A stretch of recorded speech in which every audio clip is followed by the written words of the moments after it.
Thank you. I want to welcome everyone out tonight to our March 2023 meeting of our Surry County Schools Board of Education. Appreciate everybody being here. Thanks for your patience. We had a few extra things to discuss downstairs, so took a few extra minutes. So I'd like to ask everyone, if you would, to join us with a prayer and Pledge of Allegiance led by Mr. Whitaker.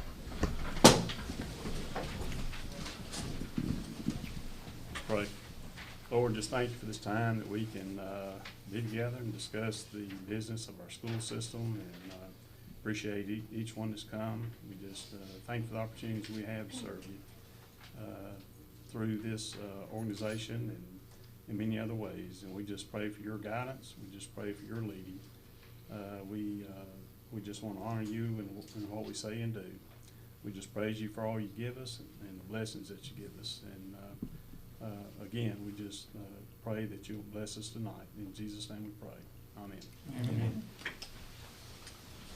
Pledge allegiance To the flag of the United States of America and to the republic for which it stands, one nation, under God, indivisible, with liberty and justice for all.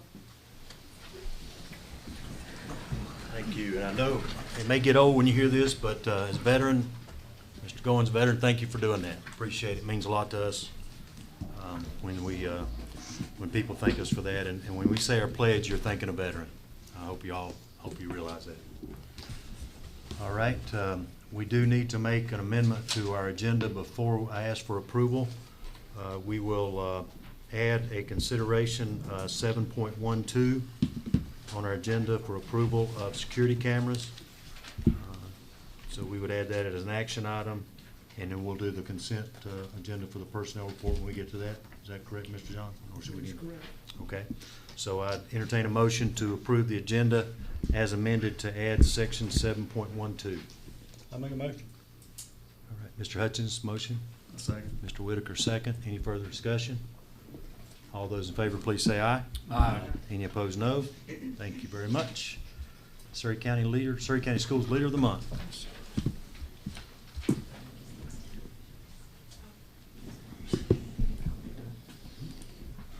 Good evening, board members. Good to be with you in March. I want to welcome all of our visitors here to the board meeting tonight. We are going to recognize one special fifth grade teacher from White Plains Elementary School, Miss Ashley Snow. Let's give her a big round of applause.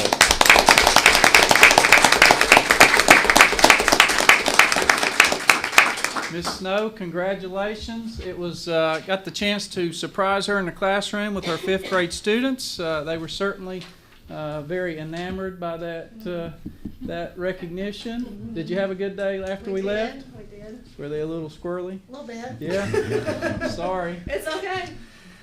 Miss Snow was nominated by a parent, and this parent was very, very appreciative of your leadership. Miss Snow has taught 3 of my 4 kids, total of 4 years. She always goes above and beyond her job duties to make learning fun. She is a great leader and always has a positive attitude. Ms. Snow, congratulations on being our Surry County Schools March Leader of the Month.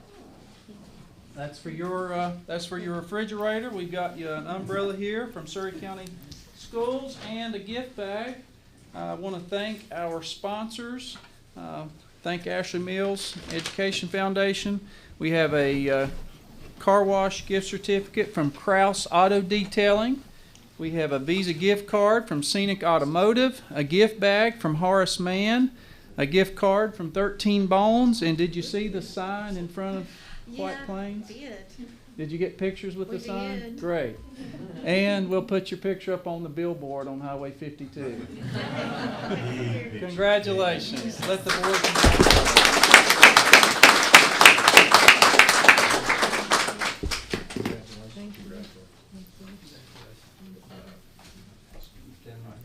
Ken, will you step up and take a photo? Or Lucas? Oh, You've been delegated those responsibilities. I'll come Paul here is for not this here. in my hand, please. That's okay. I'm gonna take a picture. All right, come on, you go ahead. You come up here. I was just trying to get a picture. Ms. Gammons, would you like to say a few words since you're at the podium? I know. I did. Ms. I got you. Gammons is the principal at White Plains. Well, I just want to say I have the privilege of working with Ms. Snow, and she is always seeking ways to engage students in learning. She's just great, thinks outside of the box, very creative, and I'm very honored to work alongside her each day.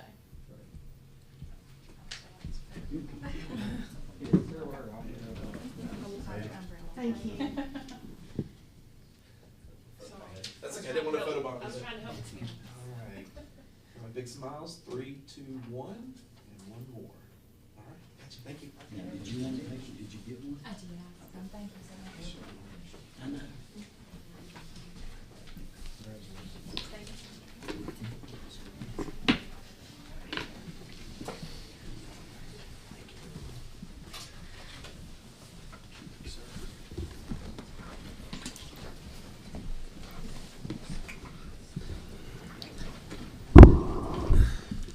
Okay.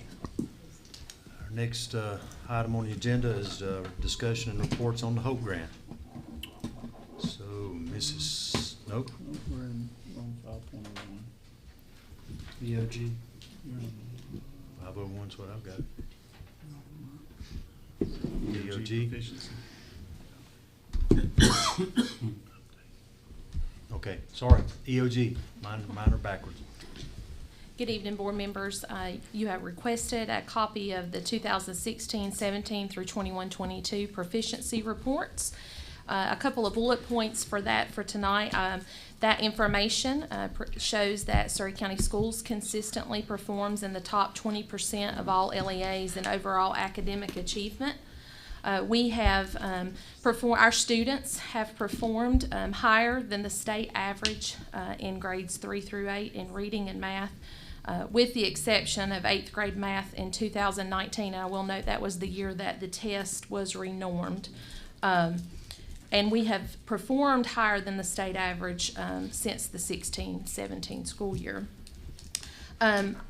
If you looking at that data, proficiencies across the state did decrease in 2021 due to the effects of the pandemic.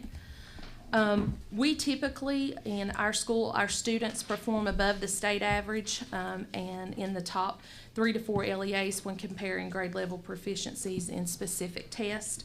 And most recently in 21-22, Surry County Schools was ranked 19th out of 115 LEAs.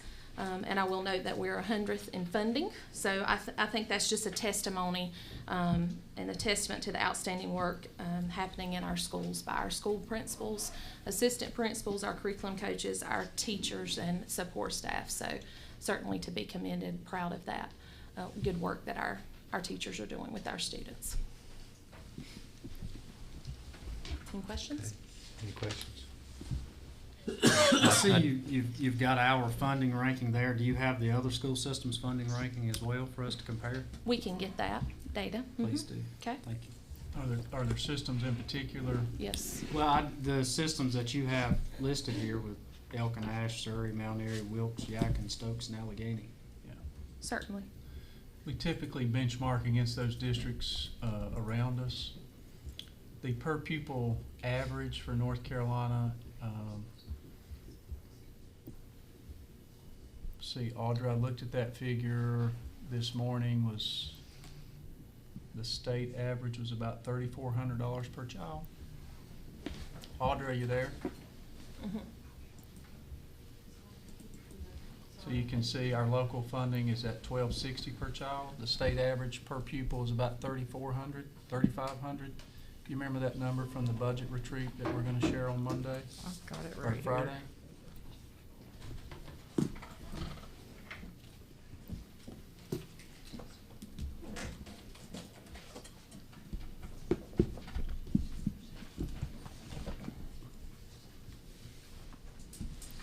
It is $2,597. State average, okay. So roughly twice. What? Roughly twice as much as ours. Mm-hmm. 2597, yeah.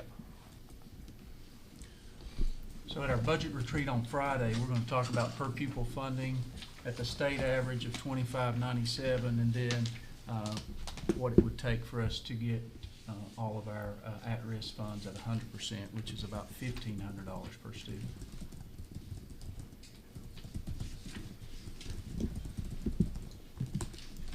Any questions, comments? Originally, I think I was the one probably that, I think I sent the email asking for these, and the reason I did, because I had a question as to, all through the campaign we had in the last couple of months, I've been hearing we're at 49% efficiency or whatever in reading, 51% efficiency in math, and we graduate 93%. Is that the number? Am I right there, about 93%? How are we graduating 93% when we only have half of them? Does that make any sense? I don't know if I'm not following the numbers right, but what I'm seeing is we got a whole lot of kids that's going through that ain't quite there, and I'm wondering why we're not, you know what I'm saying? It needs to come, it seems like it needs to come up. What do we do to get it up? Well, as you looked at those proficiency rankings from the past board meeting last week or last month, I think you'll also note that our proficiency was the same or even better than other school systems around us. So we are consistently ahead of the state average in every category. Sometimes by 6%, 8%, sometimes 10%.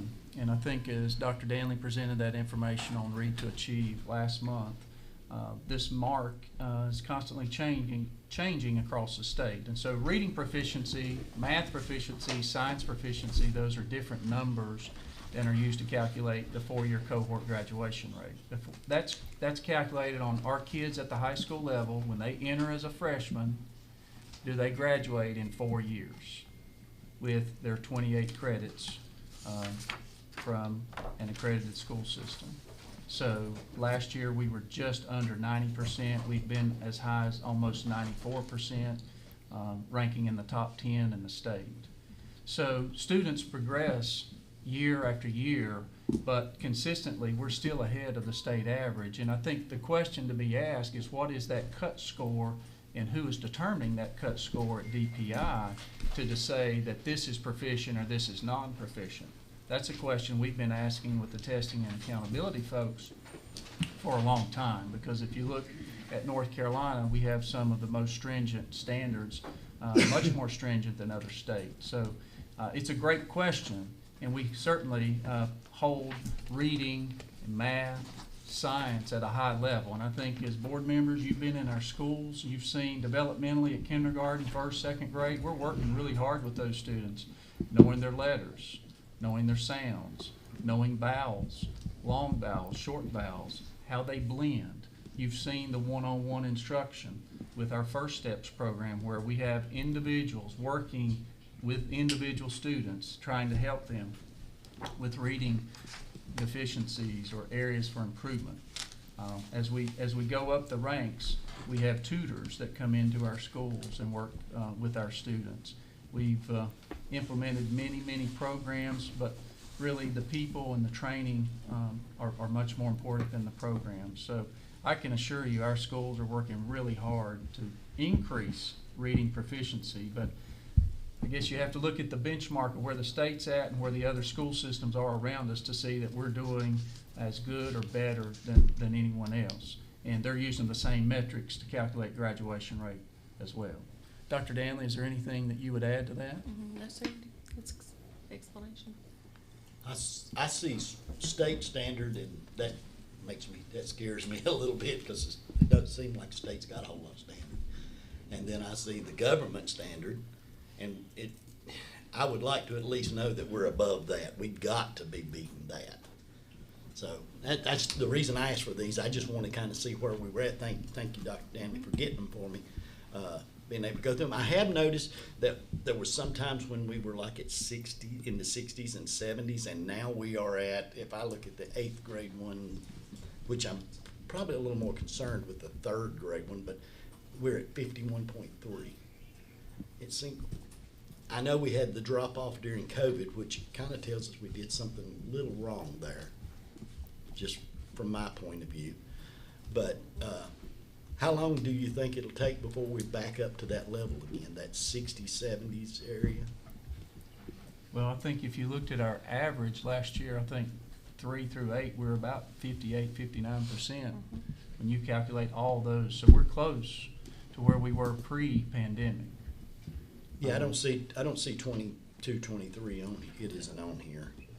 I think Yeah, the that's last one I 21, got was 21, 22, yeah. And to your question, Mr. Hutchins, there will be years that one grade level may not perform as well as they did in the previous grade level. And there may be years that another grade level exceeds where they performed at the previous level. The thing that I'm most proud of in our school system, and I think Ms. Snow, if you sat up here, Ms.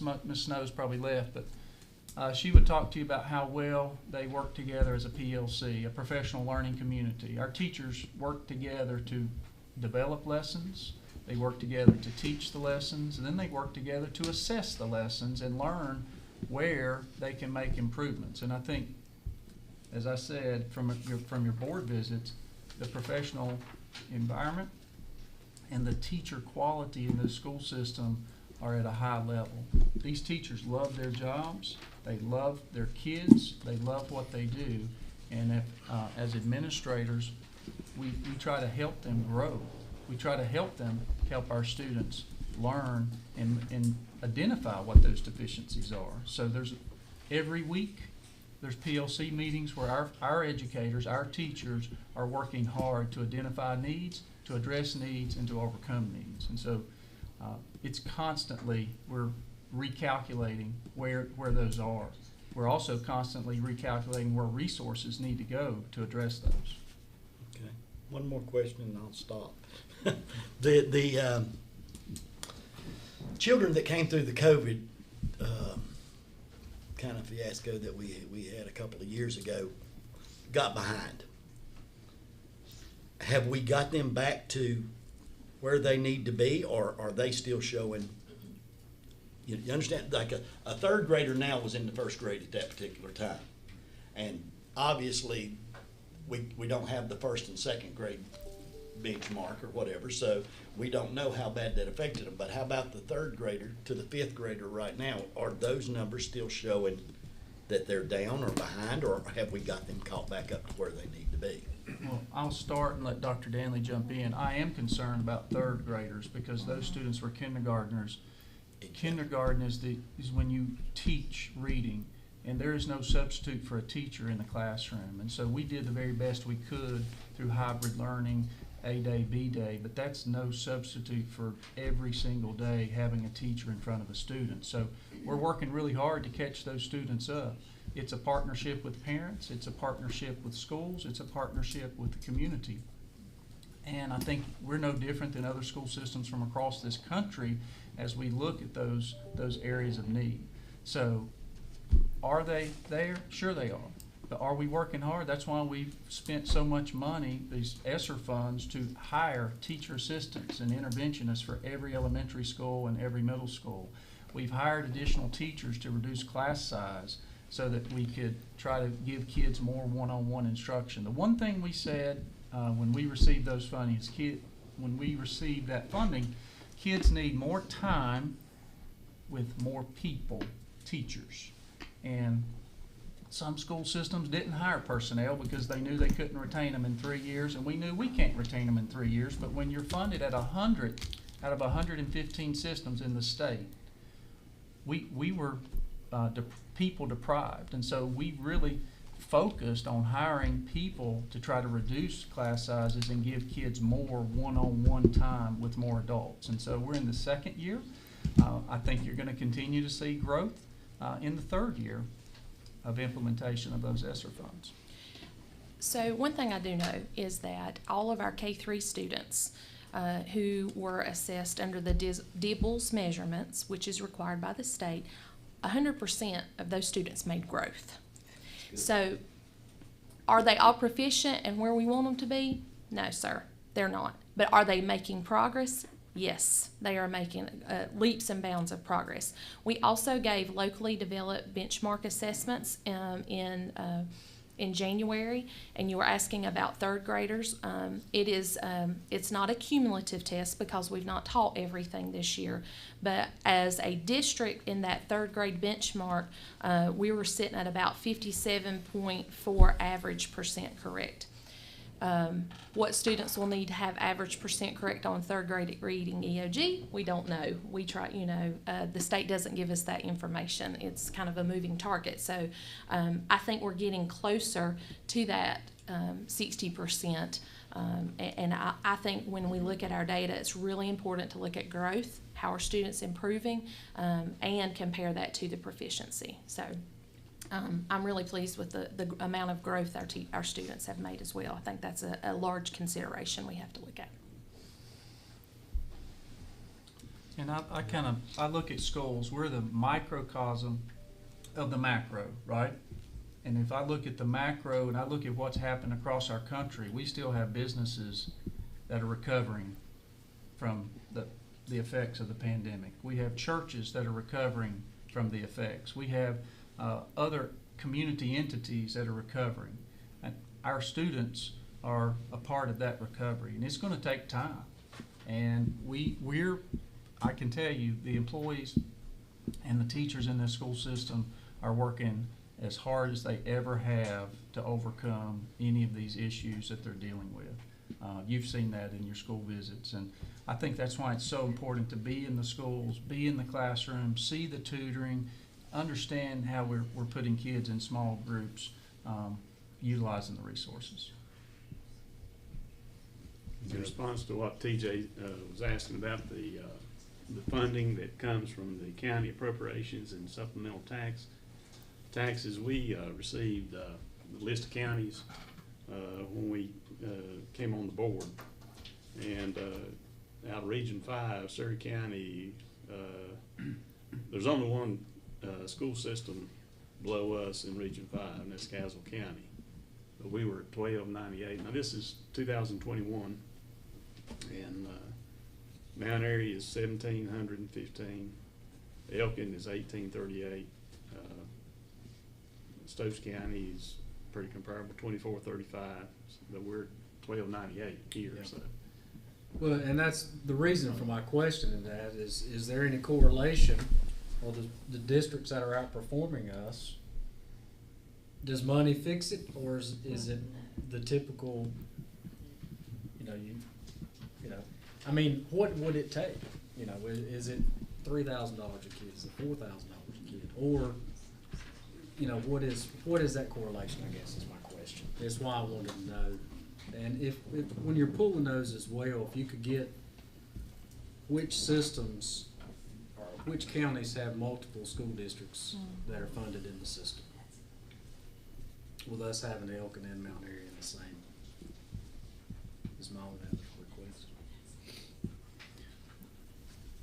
I do think we're in the top 10% of school systems in the state of North Carolina. The state of North Carolina is the 9th largest state in the nation. It's highly competitive. And in Northwest North Carolina and in Western North Carolina, it's typically some of the strongest performing school systems in the state.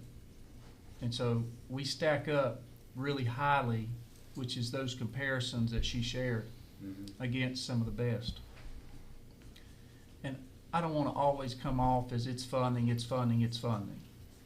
But I'll give you an example. There's a neighboring school system that's getting $1,699 per student. They rank 80th in the state.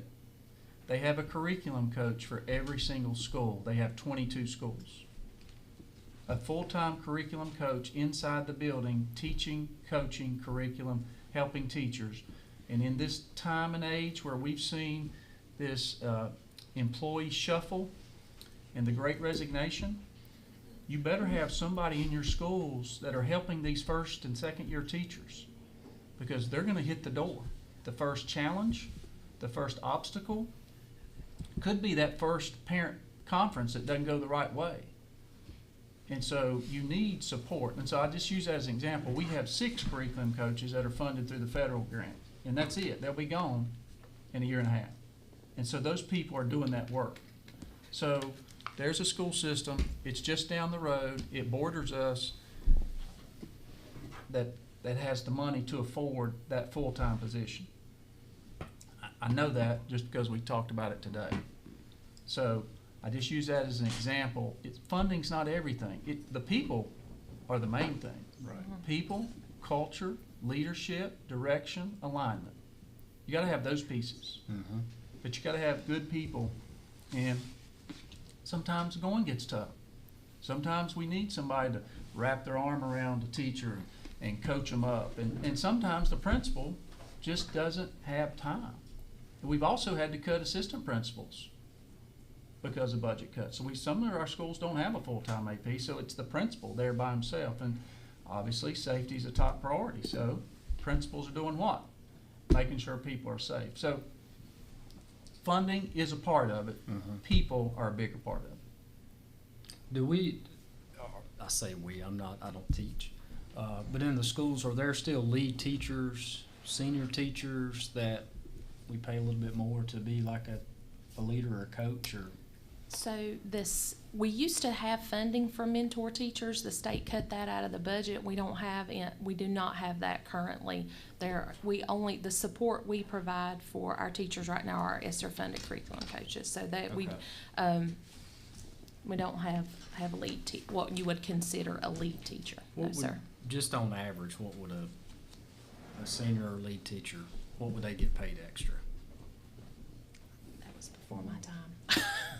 Mr. Vite, did you have any in your high school principal? I mean, I'd be afraid to answer. A few hundred, a few thousand, 10,000? No, 10,000. It would be 10,000. I'm sure they'd appreciate that. It would be a small stipend. Okay. And I will just add this, we outperform that district that has a curriculum coach in every school.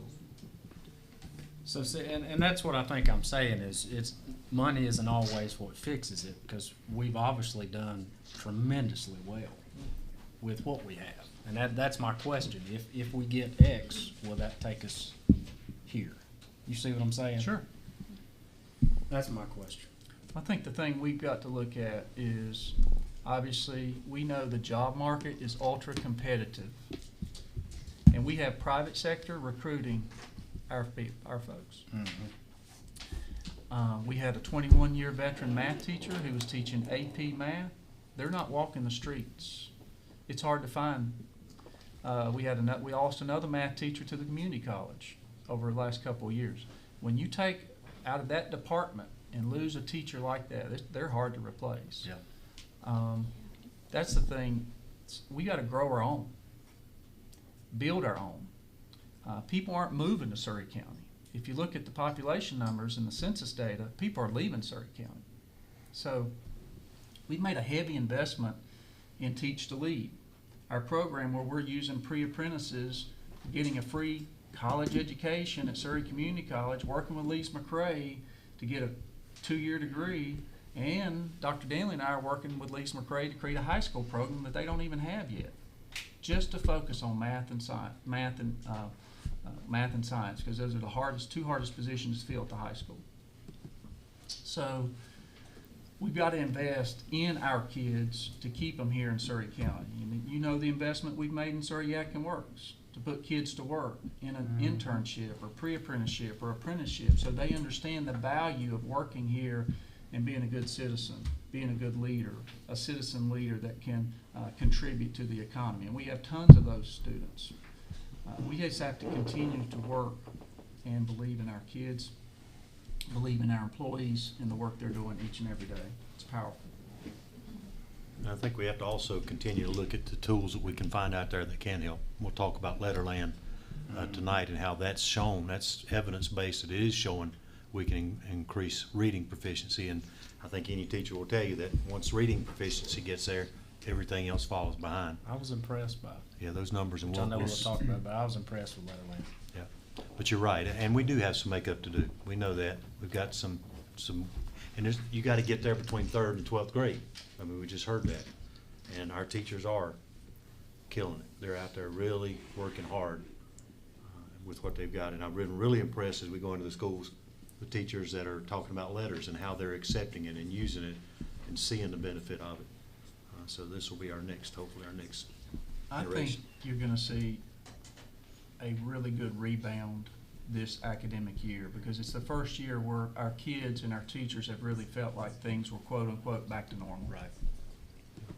I really believe that. When I talk to kids, when I see our students engaged, when I talk to teachers, they feel like this has been the first normal year they've had in 3 years.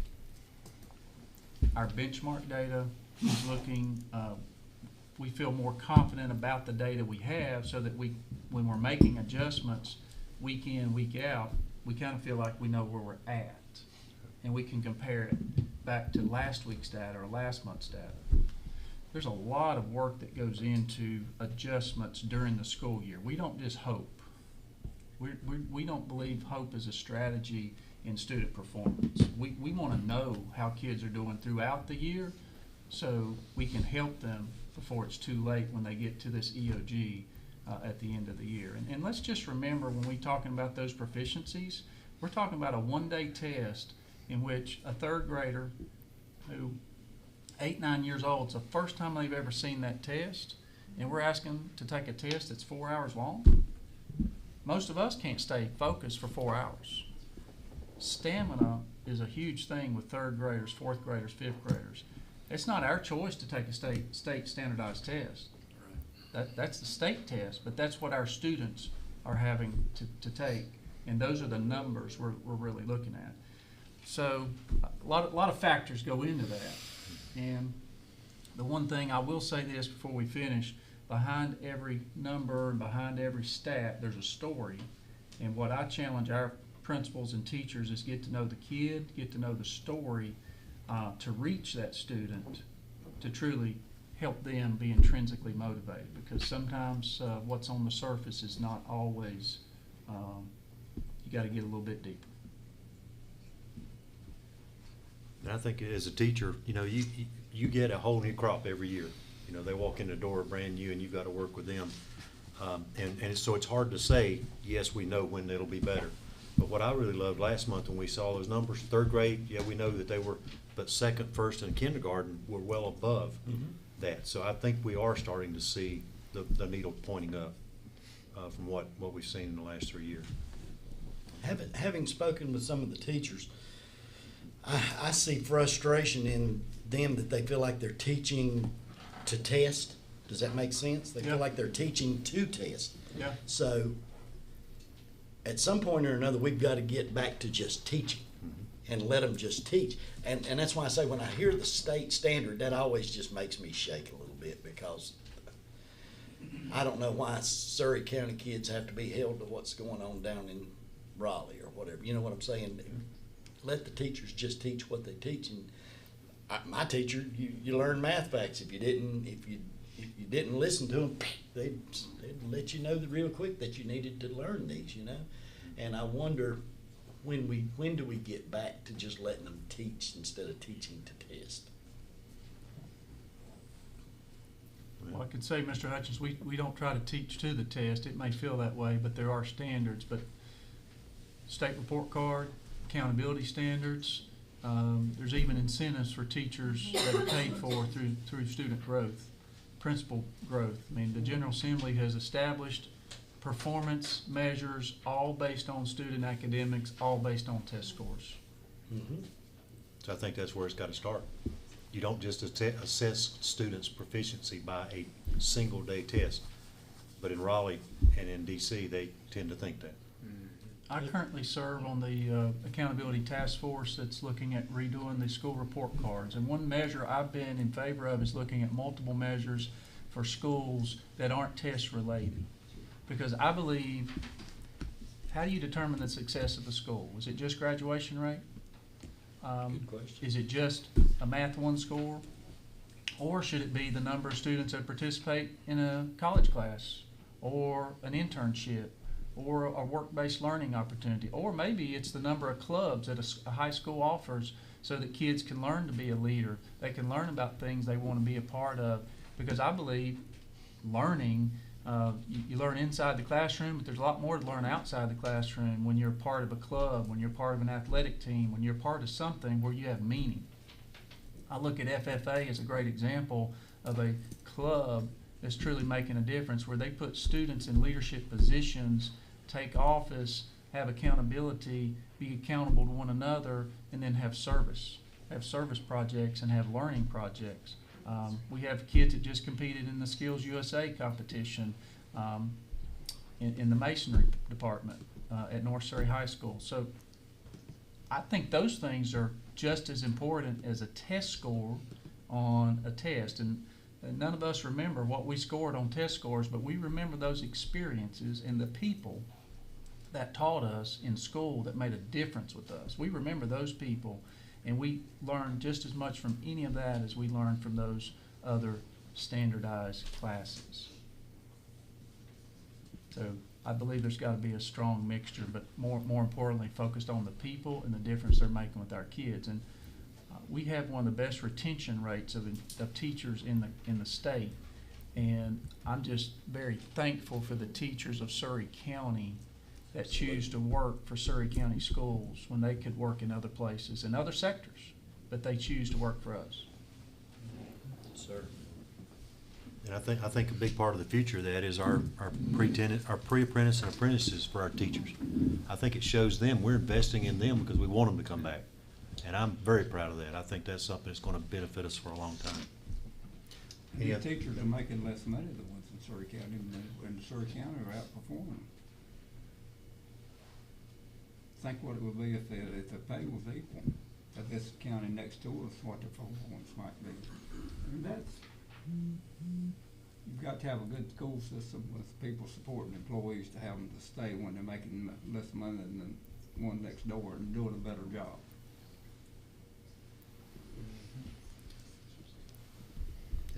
Okay, any other questions? Okay, thank you. Great discussion. And I think you see the challenge we have in education, but that's why we're all here, right? We signed on because we wanted to be here to help. Okay, I have employee benefits statement, Dr. Reeves, Mr. Vi, and Mrs. Chill. So speaking of our employees in Surry County Schools, board members, as you can see on the screen, this is something new that we've never done before, and I'm really not sure of any school systems doing this.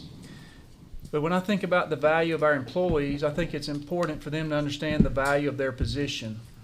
I think it's important for them to understand their total salary plus benefits.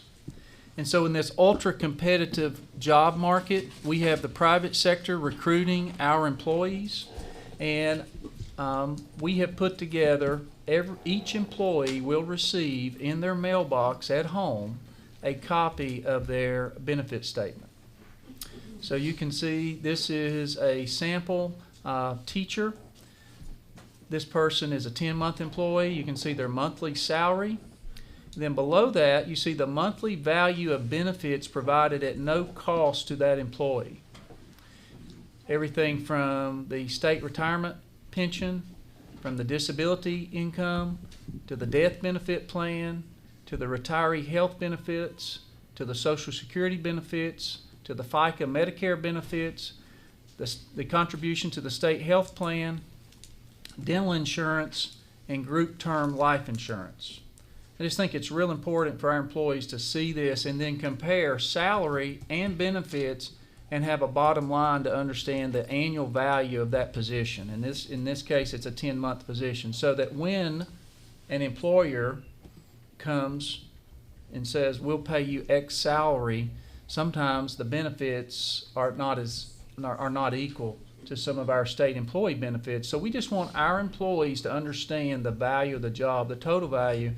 And so we've put this together. We have a third-party entity that has this calculated by each employee in our school system, and we will mail this to their home. We have Audra and Holly have been working on a video that Audra is going to share with finance officers tomorrow. Audra, you want to come in and talk to them about the video? She's really eager.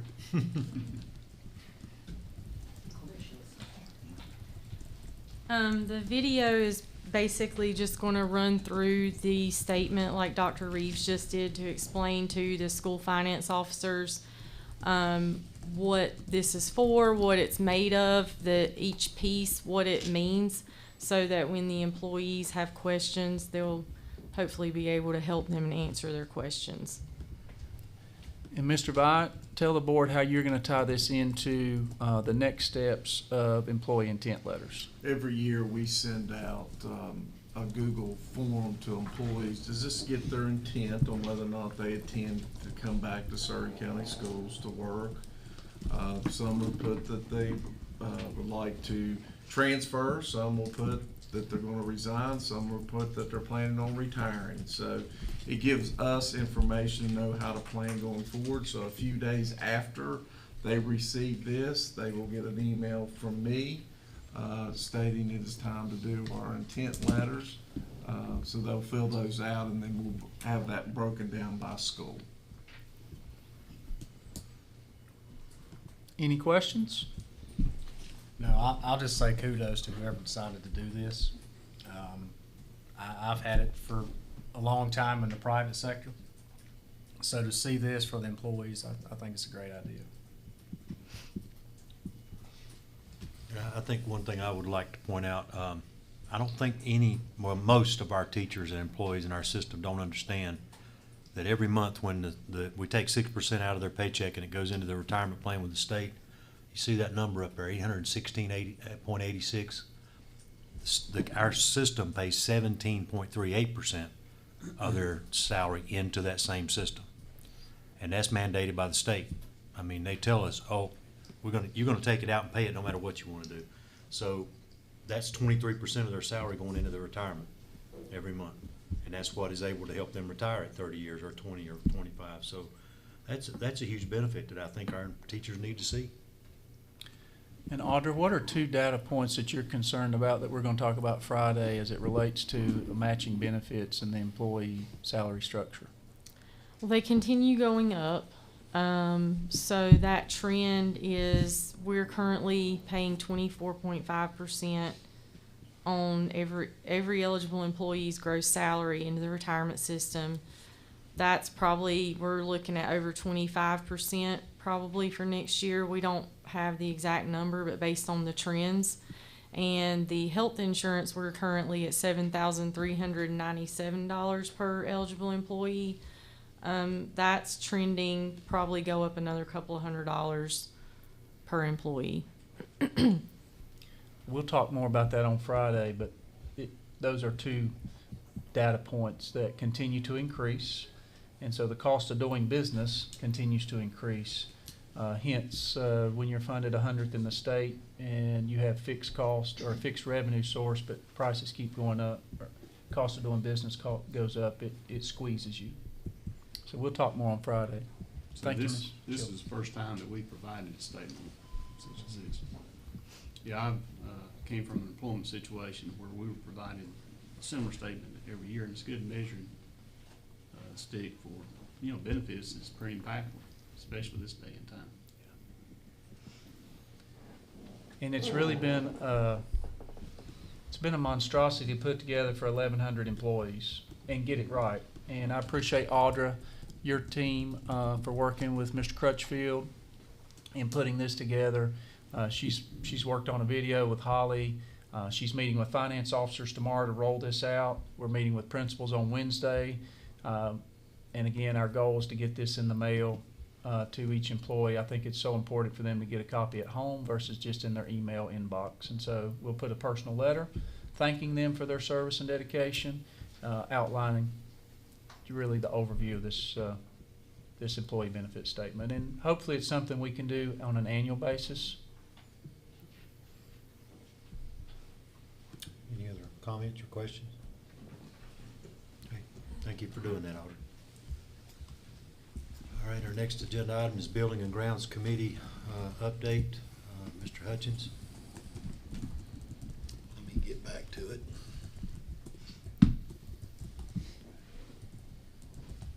Hell, I said I was gonna get back to it. I was not the only one acting Under that building and grounds, you're gonna see that I met with, Mr. Drawn and Mr. Dixon, and what was the lady's name, please? Ms. Chilton. Thank you, Ms. Chilton. And it's discussing what we're gonna be doing, what projects are coming up. So you'll be able to see those in that. Is that, I'm not logged in, so this is gonna take a second. I got it.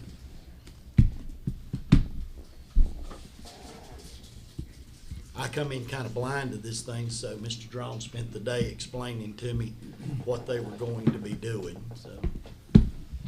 I got it now, thank you. I think I finally found it. If I can get them. 2023 summer projects, things that's gonna be painting, it's gonna be done at Dobson and Mountain Park. East Surry, ceiling and interior. Get back. And then under the ESSER funding, there's, let me get back to that. Chiller replacements that we voted on here a while back, those are going in now, some others that are going to have to be worked on. You can see $200,000 is going to boiler replacement. Then, let me get to the SCIF funds. When is our deadline to finish using all the ESSER funds? September 30th, 2024. Okay. We have asked for an extension. All school systems across the state have asked for an extension, and we've told there will be no extension given. Then we got some current projects going on under the SCIF funds. There are turf insulation at North Surry and East Surry, and then a new scoreboard going up at East Surry. Lights at North Surry are their current projects. Everyone's going on right now. And for some reason or other, I can't get this thing to scroll down to whatever the upcoming projects are, so it just won't. There it went, there it went, I got it. All right, upcoming projects: install water and power to the restroom trailer at Surry Central, replace the fluorescent lighting at Pilot Middle, 2 new water lines to the lower level athletic field at North Surry, gym floors at Central Middle and Gentry Middle. And I think there's one more on here, let me get back to it. Projects that we have funded now. The roof restoration at Central Middle School, and gymnasium in Copeland. Have we got that settled? Copeland Gymnasium, And Flat Rock? we are Elementary? bidding those projects Bidding tomorrow. Or the bid opening will be tomorrow. Remember, we only had 2 bidders, so we extended that deadline 2 weeks. And so, Mr. Drawn, what time is that bid opening tomorrow? Doug, is Robert in here? He's outside. Okay. Bid opening tomorrow. Okay. So you'll see it took them all day to get me caught up because I'm a little slow, so we spent the whole day discussing things that was going to be, and that's kind of, ain't really had a building grounds committee meeting yet, but we did have that meeting that day and discussed those things.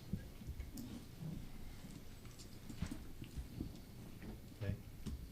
And that, just real quick, having been on that committee for 2 years, this is sort of a culmination of the projects we normally do every year, the money we got from ESSER to help cover some HVAC issues, to get ahead on some equipment that we needed to take care of. And then we got the special grant on athletic facilities. So this is really a roll-up of all that. So it's a lot of different pieces coming together, and it's a lot to put your arms around. So believe me, it took me a whole lot longer than one day if you got it one day. Well, I didn't get it all in one day. I got the gist of what they were going to be working on. Okay. While I'm at it, let me say I am impressed with our maintenance staff. To be able to take on that much with as few people as they've got is impressive. You're right. We've got a great team. We talk about our teachers a lot, but our entire staff is amazing. Okay. Any other questions or comments? There's no action items there, I don't believe. Everybody good? Okay. Now, I tried to do it earlier. Now you can come talk to us about Hope Grant presentation.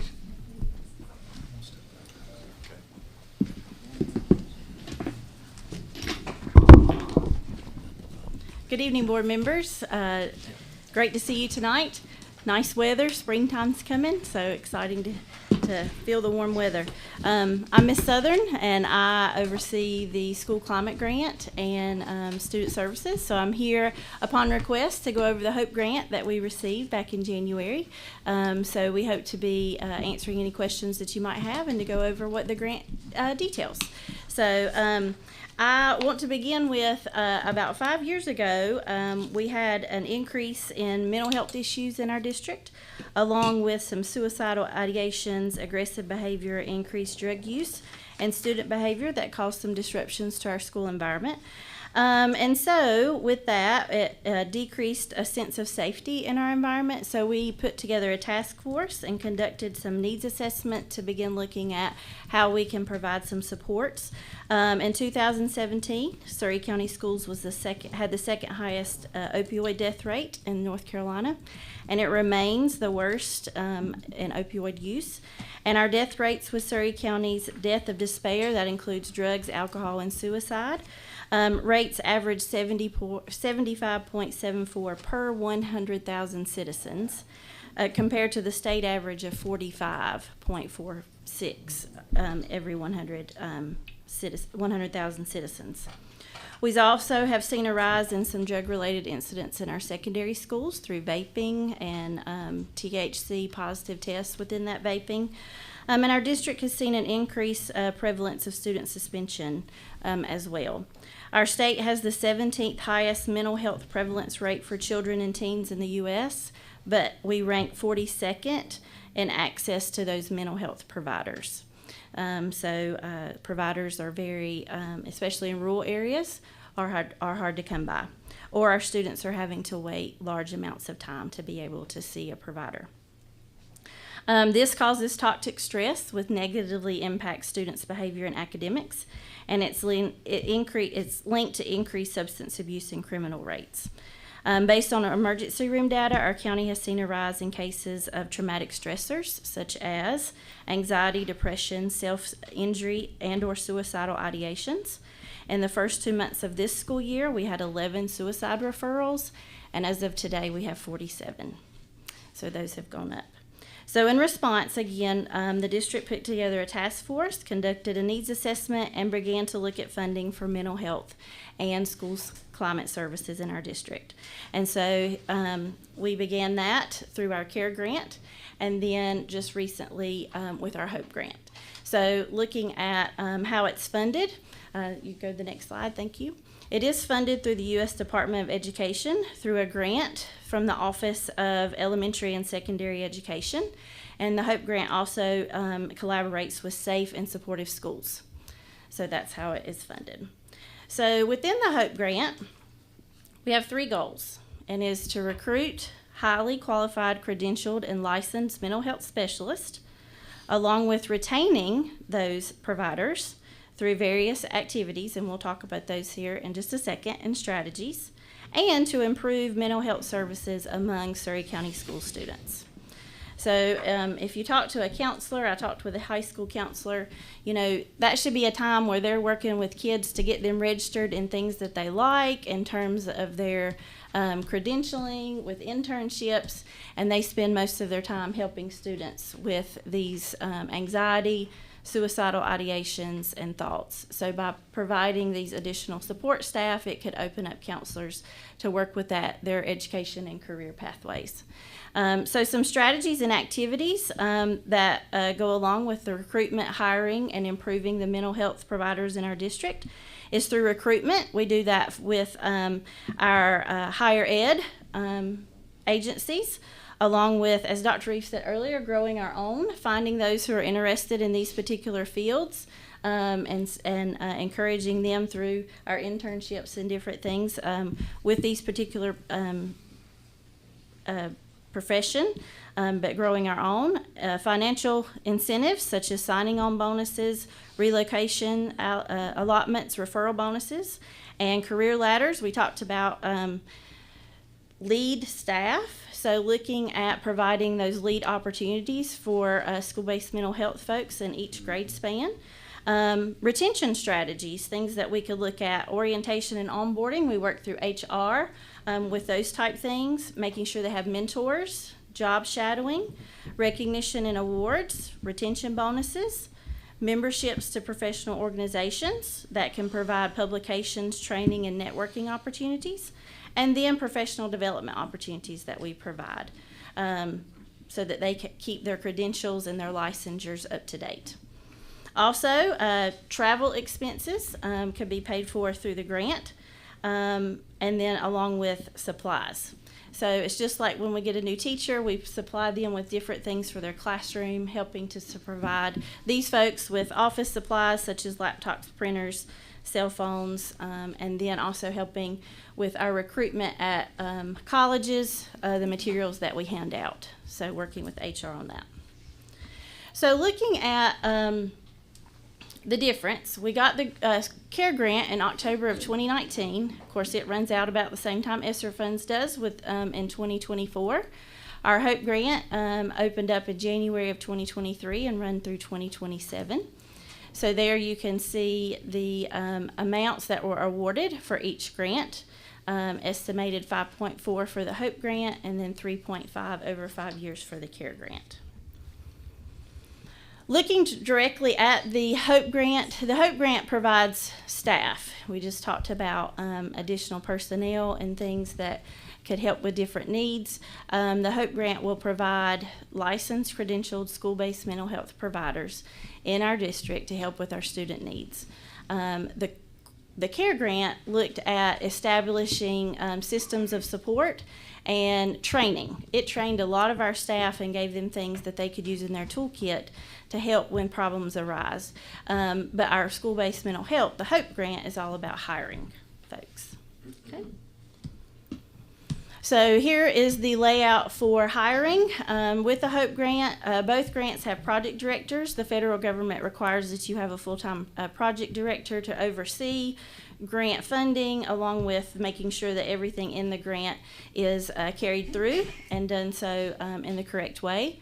Also, 4 mental health therapists will be hired, 3 in the first year and then 1 in year 3. And for that reason, it's because the CARE grant dissolves, and so we'll move that mental health counselor into that position in year 3 to be able to sustain that position. We are looking at a licensed school social worker through having a specialization in substance abuse, along with 1 licensed school psychologist, and then 2 social workers, 1 in year 1 and then 1 in year 3 again to sustain that position from the CARE grant. Also, it looks, the HOPE grant provides supplies. Again, like we said, this is for grant staff. It provides laptops, printers, cell phones, most of the things that they would need to get started within their position, their clinical materials as they begin working with students one-on-one and providing those necessary needs, along with professional development materials. And then one thing that's left off the bottom is providing some funding and supplies for recruitment. When we go out to colleges or universities, providing some career fair materials and update some materials through HR. It also looks at travel. So each year there's a project directors meeting that you're required to attend, as it gives updates of the grant, and we learn different things that the program office will tell us, just gives us updates, along with local travel, because they will be traveling between schools, along with regional conferences, national conferences, which can allow them to get CEUs and keep their licensure up to date, and then travel to universities to help recruit those professionals. Also within the grant is contractual, and this is all those things that revolve around retention and recruitment, such as their professional development, along with a professional recruitment signing on bonus, Yes, I was just making sure it was there. I didn't see it. Which is around a $3,000 sign-on bonus and a relocation allotment, which is about $1,400. Sometimes these folks are coming from different places when we hire them. So this is a recruitment tool for them. Referral bonus to district staff who referred a qualified professional, and that's $250 if they refer a staff that we look at that's credentialed and we can hire. National certification incentive. If the new folks are interested in getting their national certification, we provide $2,500 per person. It's kind of like a teacher getting national boards. I'm a national board certified teacher. Same thing with these folks, having the opportunity to get nationally certified. Also, providing those career ladders. It's a stipend for those lead professionals, and it's around $1,500 would be their stipend for each grade span. Also setting up a Support Staff of the Year award, much like the Teacher of the Year or the Principal of the Year. And in the budget, it's allocated $1,200 or $1,250, and that is for prizes, a stipend for winning that award. And that would be for all of our support staff, not just the folks that are here within this grant. Also, professional memberships, $150 per membership.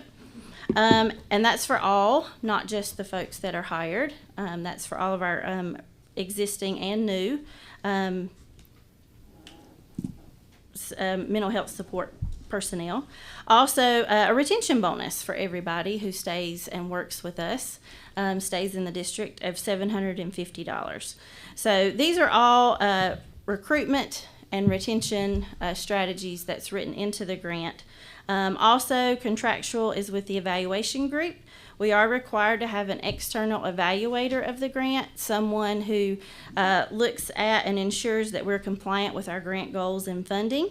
And they help with grant management through monthly check-ins. They assist with our monthly request for drawdowns. When we draw down funds, they work with Ms. Chilton and I on those federal regulations and monthly drawdowns, along with any technical assistance sessions that would be needed. And then they help us with annual and interim reporting. One difference with the HOPE grant is there is a 5-year match. The federal government requires a non-federal 25% match. Now this is an in-kind match, so these are things that we're already doing in our system. It's not something that we are paying out of the system. It's things that we're already doing. So we have 3 existing social workers. We also have 3 existing behavioral specialists. We also pay their fringe, all their benefits with their salary. Also, we utilize mobile crisis management services through Daymark. They are also on our advisory committee. University partners, we provide input on recruitment and support district effort through activities such as the career fairs. The Children's Center partners with us on strategies and interventions to enhance our multi-tiered system of support, and they also serve students. Pinnacle Therapeutic Services provide substance abuse prevention and services to students in one of our schools. The Sheriff's Department provides resource officers who are trained in Too Good for Drugs and Too Good for Drugs and Violence, and so they help our PE teachers with that implementation. And then our Substance Abuse Recovery Office helps us with trainings and signs and symptoms of vaping and substance abuse. And these totals come from their time and effort when we meet with them either monthly or quarterly, and it's based on volunteer hours. And I apologize that looks like that, because it did not look like that. It's not just me. No, it's not just you. There's something wrong with the formatting. So I apologize with that. When I looked at it, I was like, that's not what it... like that here. Okay, Yeah, good. it's okay on our laptop. It worried me for a second. I thought, oh no. But those are their in-kind volunteers, and that's our match. We don't actually pay that to the federal government. We use that in-kind match for those services that they provide. So, anything else you want to add, Dr. Reeves? Question, Jan? Okay. Questions? Absolutely. Well, I've become intimate with this 121-page It's fun, isn't it? grant Yeah. application. My first question. Mhm. Okay. Let's see. I've got plenty of notes. The three national associations, Yes, sir.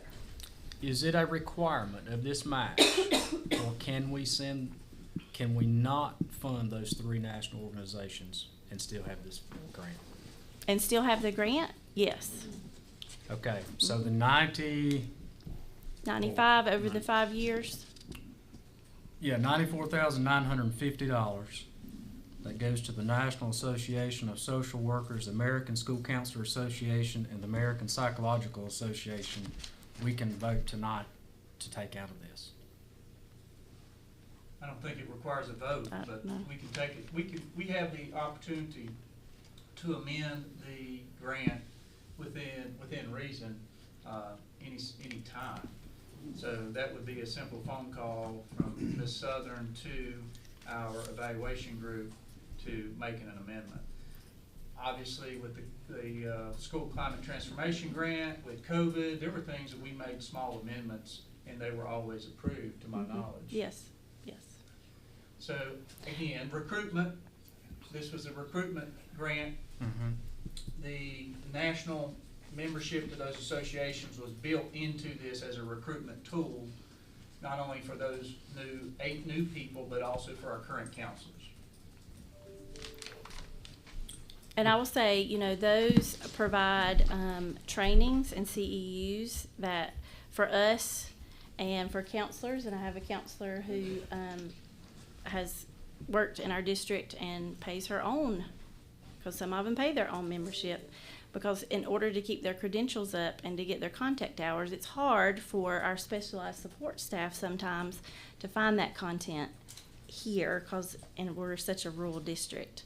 So we do have to look outside of our district to help them get their contact hours and to make sure that their license stay current, you know, so that they're still credentialed in our district. So this is not an impediment to their continued requirements of meeting their certifications. If we eliminated they these would probably three just memberships. continue. I'd be glad to speak to it. Sure. My name's Melissa Come Hart. up. Yeah, I'll be glad to. Mike, please. My name is Melissa Hart. I am actually the mental health coordinator and counselor currently, but I've served as 16 years as an elementary school counselor. And I elect to pay my own membership to ASCA because of the benefit that it provides, primarily because of the professional development that it provides. I don't have to go searching on my own for quality and professional development opportunities. I can use ASCA as the vetting body for those things. For example, I've always been in elementary school, so self-injury wasn't something that I primarily dealt with. In 16 years, I never had a child in elementary school who self-injured. Now I work with elementary, middle, and high school. I knew when I accepted this position, I needed professional development.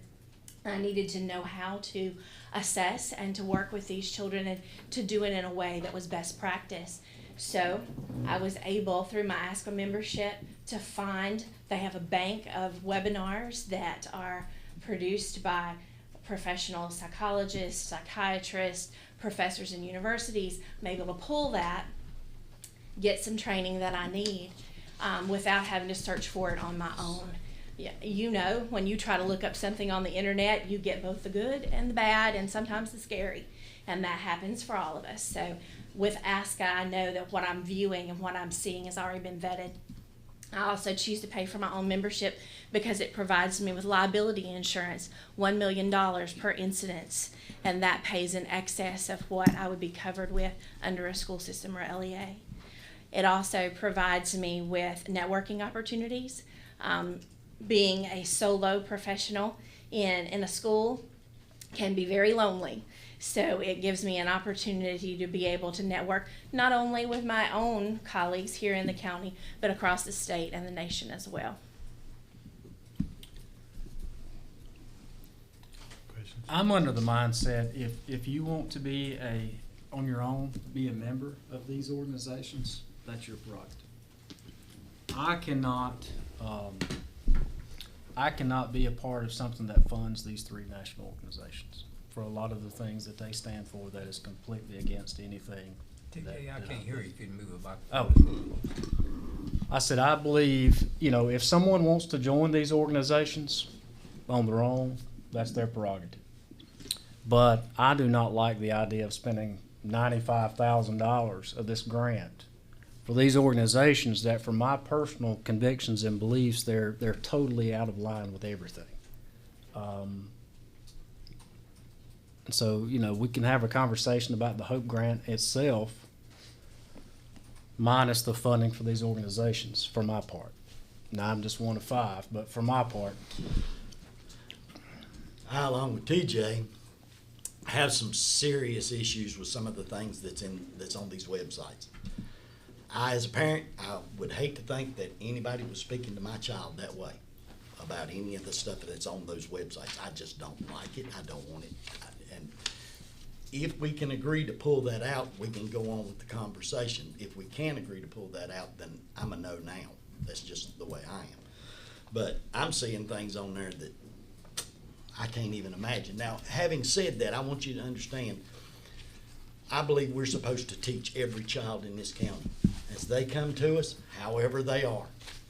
And I know we have a lot of mental issues in Surry County. I see it.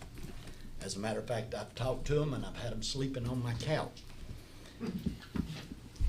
The problem I have is when we start piling that on the classroom rather than taking that child out of the classroom and trying to help them one-on-one. This county has some really strict moral values. I know, I'm one of them. I have serious strict moral values about the way I want my granddaughter raised and my children raised. So, just in good faith, I can't. There's no way that I could vote to say keep going. I have some other questions. There's other questions involved with this grant that I would like to know. I'd like to know why we're paying somebody $556,000 to watch us spend the money. I want to know that. And I don't mean, please don't think I'm jumping on you. I am not. I've just got some serious. In just a second. Thank you. I just have some serious questions about it. So let's just go. And one of my big ones. So we're going to hire all these people. We're going to relocate them. We'll pay for them to move from another place to come relocate here. This grant ends in 5 years. I can tell you, as a dad and a protector of my home, if you hired me, give me a job, and I worked at it for 5 years, and all of a sudden you said the funding's cut off and you don't have a job anymore, I'm upset. I'm really upset. So, is there more grants coming down the line? Do we have a guarantee of that before we hire all these people? Because I don't want to hire somebody and then tell them a few years down the road, I'm sorry, you don't have a job. So, Mr. Hutchins, there is no guarantee. When we applied for the climate grant, there was no guarantee the Hope grant would be here. When we hire people, they're typically on a one-year contract. That would be a stipulation, knowing that funding, all positions are in the contract itself labeled if funding is there to pay for the position. So we make that up front with our employees, and obviously in any grant-funded position, we're going to have that conversation at the beginning. And Mr. Vise, anything you want to add to that? No, but on grant you're correct. On grant positions, we tell the folks up front this is a 5-year grant, and after that there are absolutely no guarantees. The positions we hired with ESSER funds, we told those folks these are 3-year positions. We don't have the funding beyond year 3. So I can't answer that question beyond 5 years. I can just look at what we have currently. Ahead of us is $5.4 million, knowing that the needs we have. Maybe these grants pull in people that would never have thought about living in Surry County, and maybe people fall in love with our county and our school system and our kids. Going back to the evaluation question, we're required to have an evaluator. Mm-hmm. The going rate is 10% of the total grant. Some charge 15%, some charge 20%. So with this evaluation group, we have 2 PhD candidates, Kathy Dowdell and Lisa Raphael, that will be helping us. Dr. Dowdell has 20 years of experience. Dr. Pafiel has 15 years of experience. Have conducted over 180 evaluations. They use the logic model, which links activities and expected outcomes, and then provides a roadmap for Jody and our team to make sure that we're successful. They give us specific goals in year 1 through year 5 with recruitment, with retention, with improved mental health, with wait time, all the things that the goal was designed to do. They're evaluating to determine, are we hitting our benchmarks, or are there areas that we need to be working on? They help with planning for long-term sustainability. That's part of their job. They meet monthly with Jody. They give semi-annual reviews with Jody, and they correct mid-course errors or things that may not be going the right way, mid-course issues. They do provide a 5-year evaluation at the end of the grant and answering how well the program worked. So it's not necessarily you're just paying someone to show up. They are helping us and guiding us through the process. I agree, it's a large amount. We have to have an evaluator, and the 10% is the going rate. So you said part of that $546,875 is for sustainability.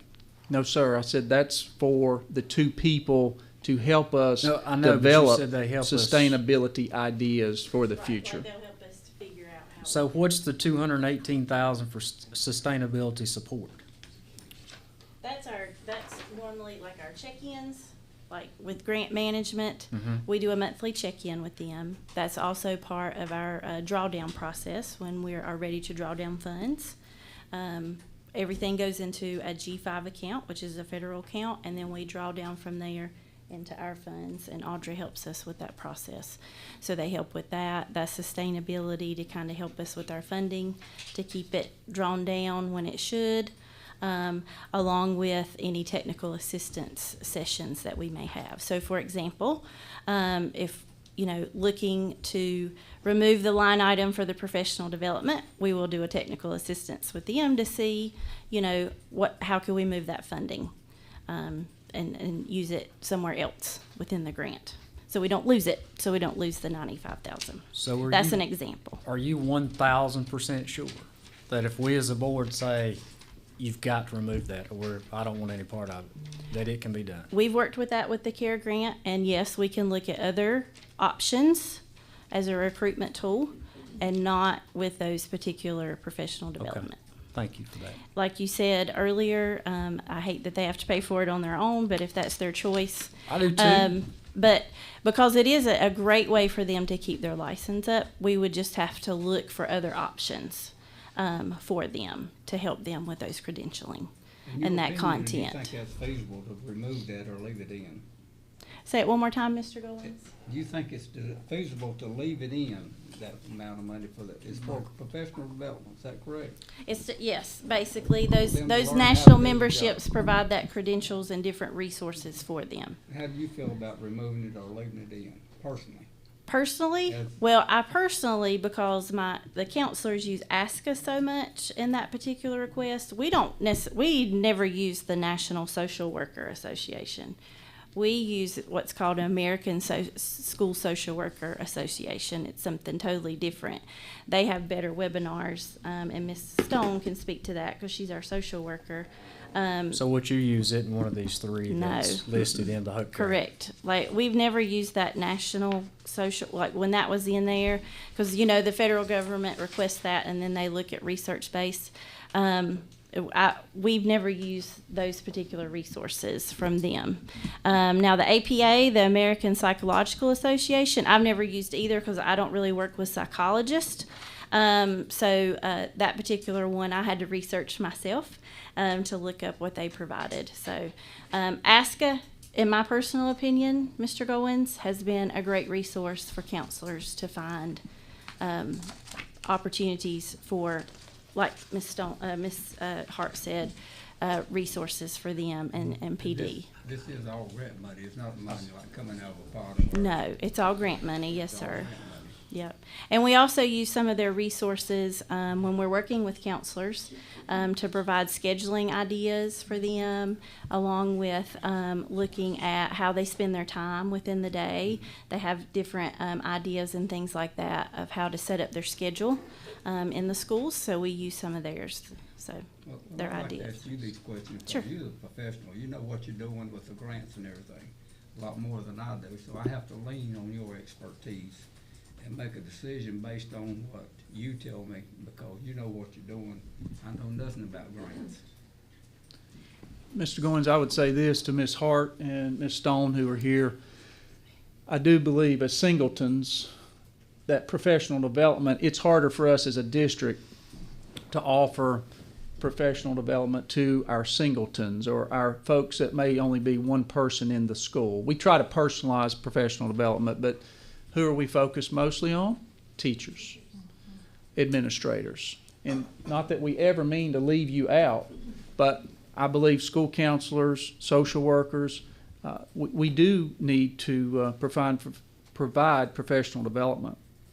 Jody, I would believe there would be some way, still through the grant, through this recruitment and retention, that we could find professional development paid for through the $95,000 that would satisfy some of those individual needs that you have. I do see that the $1 million liability insurance could be a nice caveat for our professionals to have. But certainly I think from a professional development standpoint, we could use those funds to identify some very needy professional development opportunities for our counselors.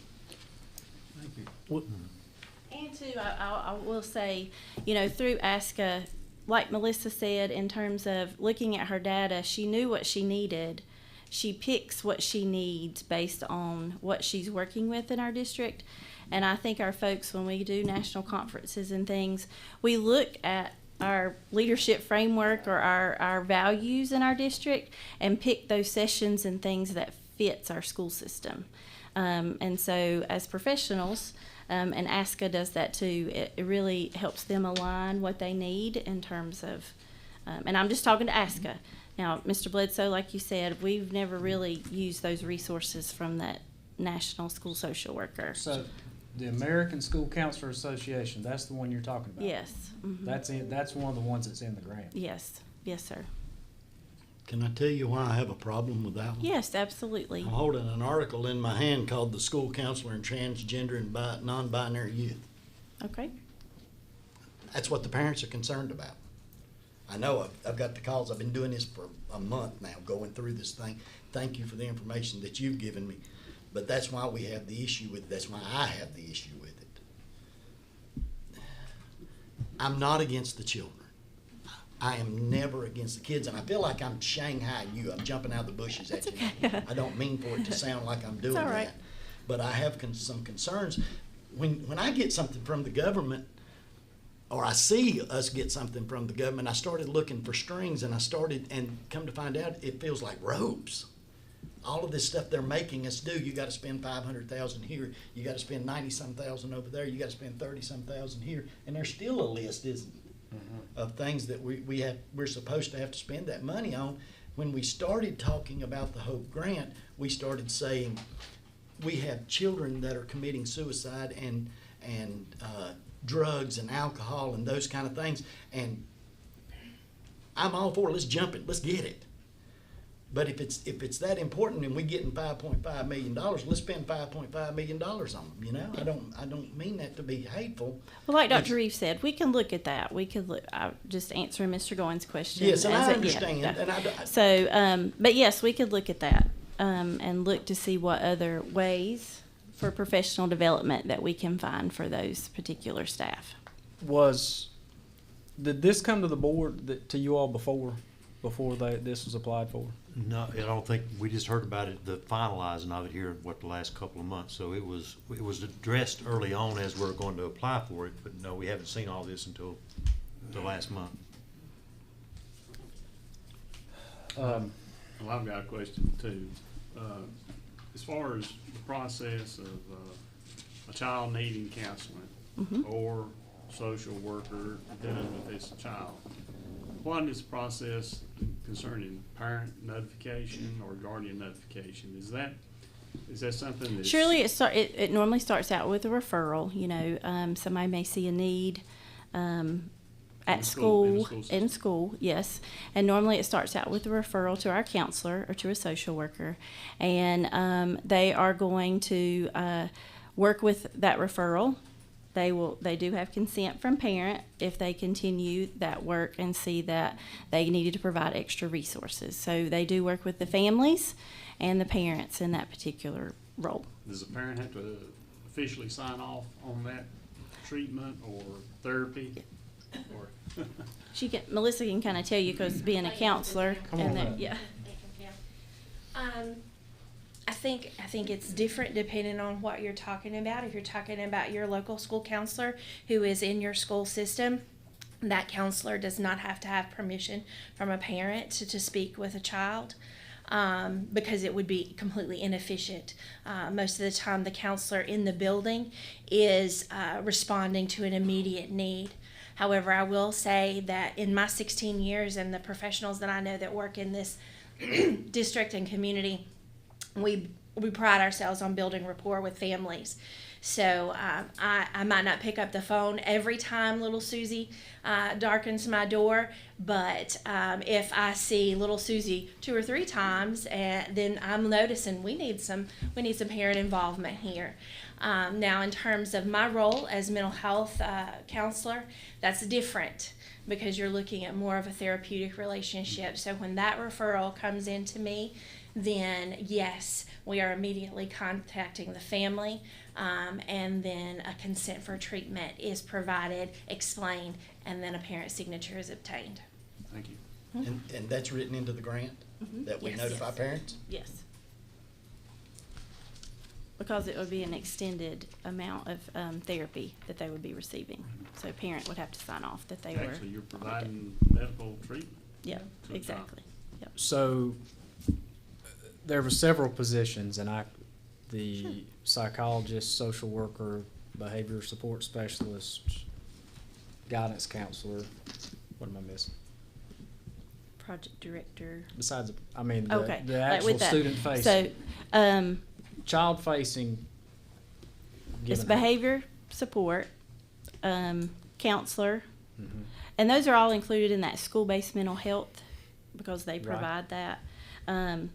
It's social worker with a substance abuse license Right. specialist. That was the other one. So, is the guidance counselor the only one out of all those positions that you don't have to notify the parent, or is that all of the school-based mental health? Well, if we do the school-based mental health, then it's moving towards more therapy-based, then all of them would get consent. Okay. Because they would work with that kid for consistent therapy. Just like if they went to a private sector to get therapy, it would be consistent week by week. They'd have to have parent consent. Okay. So can I And give that's you- also written in our school, sorry, Mr. No, go Hutchins. That's also written in our school mental health plan.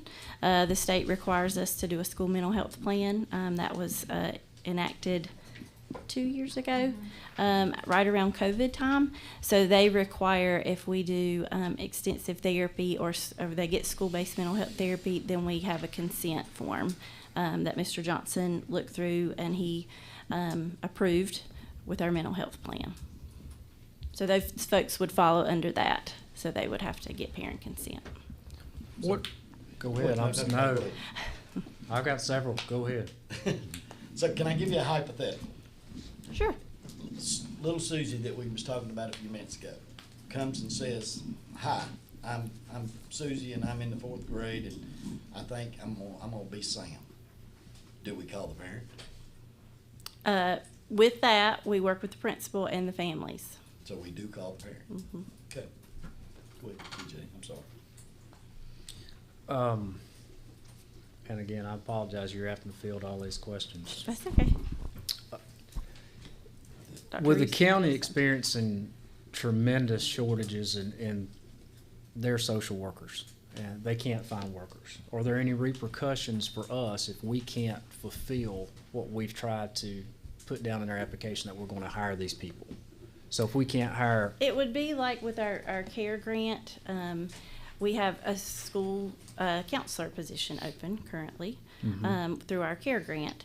If that cannot be fulfilled, then just like Dr. Reeves said, we might could allocate that fund to a different line item so that we don't lose that particular funding. So we hope to fill it, you know, but if we can't find it, then we could look to reallocate those funding opportunities. They recognize these are hard to fill positions. Yes. Right. Yeah. Obviously, that's why we had the 3 support letters from surrounding universities, and you could read in their letters, they're happy to support, happy to be a part of this, just to try to recruit their students. And so there's no repercussions, but they understand the difficulty. So that's obviously the incentive pieces. Right. The moving expenses, the sign-on bonuses. Because I was just concerned if there's a post-grant audit and they come in, well, you didn't hire this You many didn't hire people, that so one. now all of a sudden, you know, which $5.5 million grant is actually not that when you take all the other things out of it, which that's federal government spending. But don't take this wrong. I'm not against mental health. I'm not against children receiving mental health. But these other things concern me. And Well, I you- hope I've answered your question. You have done very so, well. yes. And you indicated that the matching funds is pretty much all covered by reallocating the expense It's the we have in-kind, now. what we do with mental health now. And so what we provide through those supports, through those outside agencies and their time and effort that they meet with us and do trainings with us, along with employing the 3 social workers we currently have, along with the 3 behavior specialists. So that all counts in that in-kind. And we also use outside services. We do and have that some, we do counts have as- some outside services that we that provide. counts as an in-kind? It does, because they come into our school, Goes yes, toward that. yes. Well, and what concerns me is it says in the Federal Register, use of grant funds to supplement and not supplant existing school-based mental health services funds and to expand, not duplicate, efforts to increase the number of providers. So if we're using, for our $2.5 million match, our existing, is that not supplanting? This was, it was not viewed that way because within that, they asked us what were we already using, and Right. that's what we told them, you know, because that's what we were using. If So we use Jennifer Stone's salary as an As a- in-kind match, and then we in turn pay her salary out of this grant, that's that's supplanting. supplanting. Gotcha. See, you answered my question. So 9 positions are coming, 9 positions in the grant, we just can't fund any of the other positions out of the grant. Okay. Unless there's a written amendment that's approved, and if there was a written amendment, we would go through the evaluation group, through those 2 folks to help us. And then go to the grant providers. Yep. And that, for example, would include the 23 school counselors that we have now. We can count them as in-kind, correct?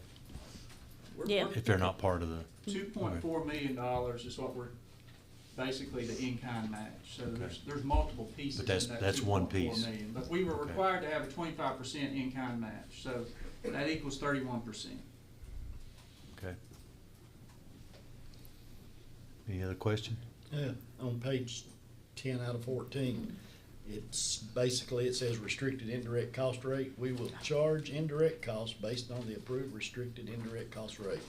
3.055 less fixed assets and contractual costs exceed 25,000. Charge who? I looked for 2 days and couldn't figure out who we charged. Are we So- charging the grant? Yes. And Audra can help with that because it's an indirect cost based on what we've spent in the grant. And so we charge what we spent and then we receive those funds back. And it's like an overhead cost to cover anything that we may need from those. So Okay. it's like we get some funds back based on what we spent. Did I And that's a explain that? flat rate, that's a fixed rate, 3.05. Okay. Yeah. Great question. I- Those indirect cost rates, sometimes, that's a great question. I mean, for me, like, and we've discussed it, I can get on board with the Hope Grant. I can't get on board with those 3 organizations. So I That guess, sounds like that's simple to fix. We can take care of that I one. mean, do we have a consensus among the board members? Well, do we have to, Audra, do we have to take any action, or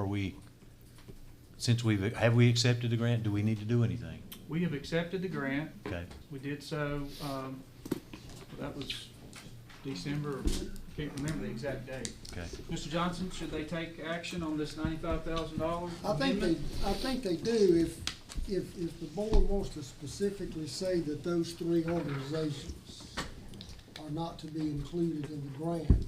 If the grant is presently is written includes those three, yes, I do think it takes a motion, a second, approval by the board to instruct the administration to modify the grant to exclude those three organizations. How much of the time they gonna hold the grant up? It won't. We've already got it. That's just part of the day-to-day work, Mr. So Goins. this is removing money that we're gonna be paying to. Well, we would be amending the grant to remove those three organizations to apply to somewhere else in the grant.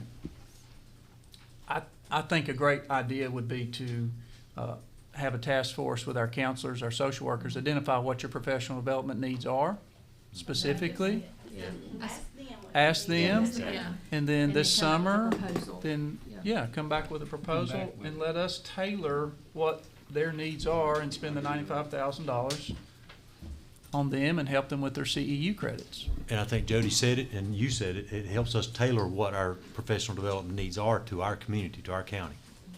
Well, I'll make the motion that we remove the three organizations and come back to us with an idea before we move forward with it. Okay, what we're gonna do with it. So let's not take these three and replace it with another one. That's my motion. So just a quick question before we go to second. We'll proceed with the grant, but just not with those three in it. We pull them out until we come up with something that Correct. we can work on professional. But it All right, come so back make sure- before the board, before we decide what that professional development would be. Right, but that would not hold us No. up from hiring the individuals we need to hire, things that we've already started Right, through the we grant. already have positions posted. Yes. So you're good. Again, interviewing, but if we could have some time to get their voice and figure out, I Yeah. think that would. That's fine. As long as you don't send $1 to them, then I'm good. Yeah. And I think it's like with a teacher, For the you got grant. 5 years to get your CEUs in, right? Is it the same way with a school counselor and a social worker? Okay, so we've got a little bit of time to get that. So Okay. doing this won't mess you up. Okay, Okay. so we do have a motion. We have a second. Mr. Hutchins, so you got Mr. Bledsoe and Mr. Hutchins. Any further discussion? Mr. Chairman, just one point for technical point, but in the minutes of the motion, we do need to specify the name of those Okay. organizations. Okay, And we're gonna revisit this at a later time. just for those three organizations? Or Well, could we- no, So we need to remove them before we revisit it? I think we do, because that way, I think it makes them feel better that something couldn't happen and they somehow get a check sent to them. Because if they're membership organizations, Well, I mean, we're it's not just sending them us. a- I think we're all pretty much in the same Yeah. thought process. The way I understand this, is not gonna be a check written to them just to support them. It's gonna be Right. as a membership for each For of those each individuals. So what we're trying to do is to wait until, all right, so do you have the exact names of them so we can get them in the Absolutely. minutes for Kim? Okay. I'll make a motion that we omit sending memberships to the National Association of Social Workers, the American School Counselor Association, and the American Psychological Association, and have a reevaluation of professional development Okay, to come back before the board. we get them. You got them all? Yeah. Okay. I think we had a little buzz going on out there, so Okay, so the National Social Workers Association? The National Association of Social Workers, the American School Counselor Association, and the American Psychological Association.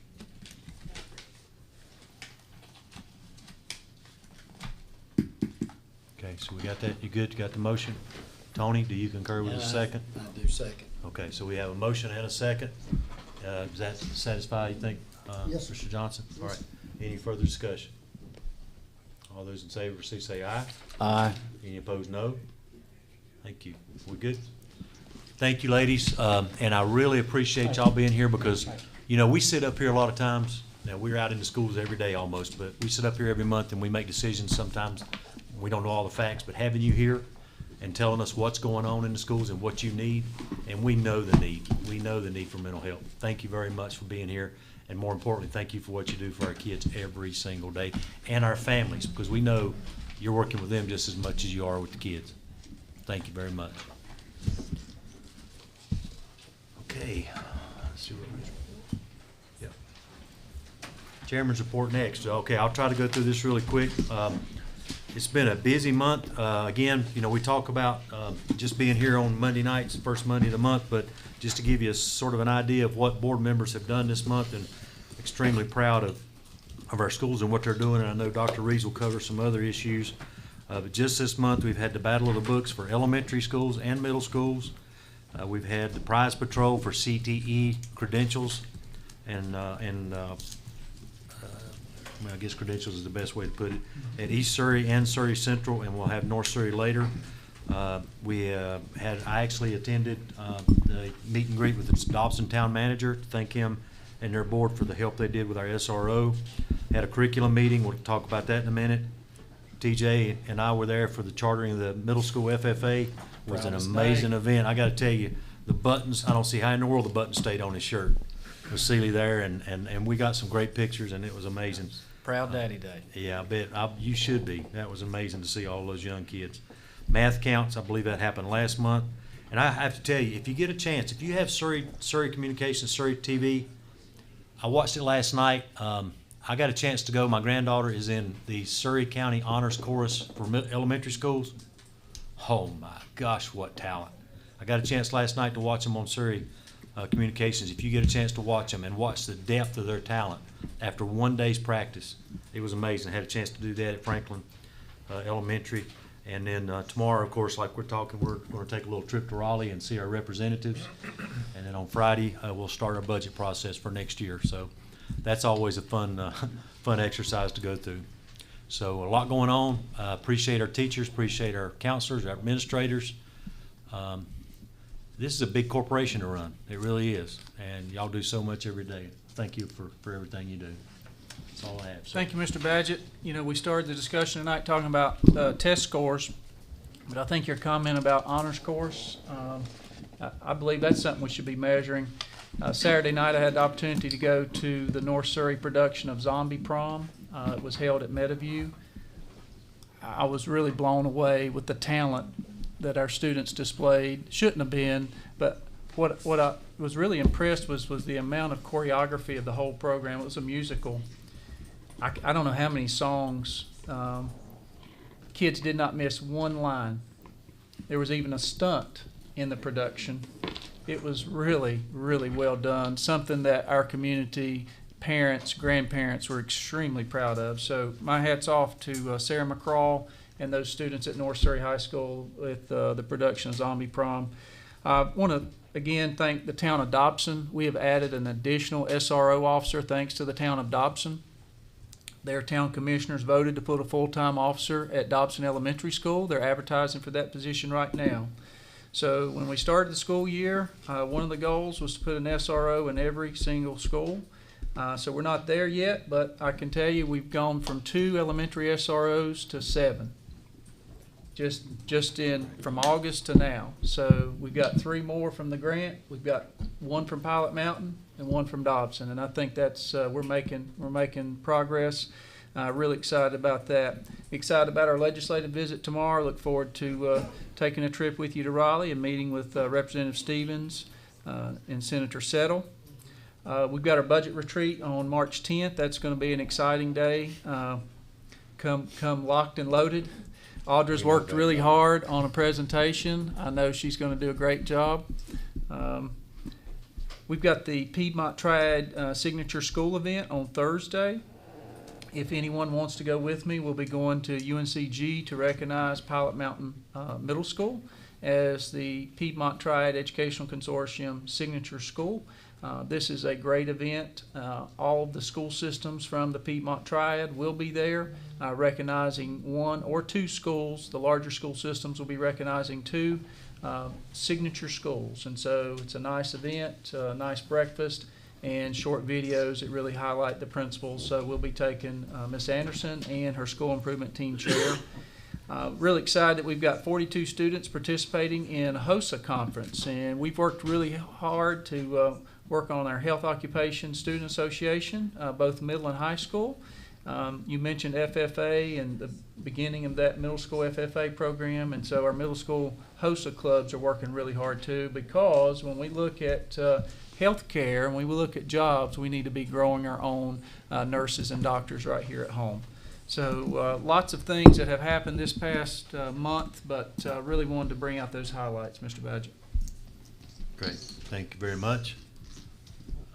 We have our consent agenda items next, and so I would ask for a motion on consent agenda with the addition to the general personnel report, the amendment that we discussed. Motion. I move. Motion by Mr. Whitaker, Second. second by Mr. Bledsoe. All those in favor please say aye. Aye. Any opposed, no. Thank you very much. And now we're getting down to our action items. Since Mr. Goins stepped out for a second, how about we skip to 7:02 for Curriculum Committee, Okay. Letterland. We met, I'll ask Dr. Danley, Dr. Reeves, and Mrs. Spicer to step in here if we need to. The Curriculum Committee met last week and had three, actually 2 issues, I believe it was.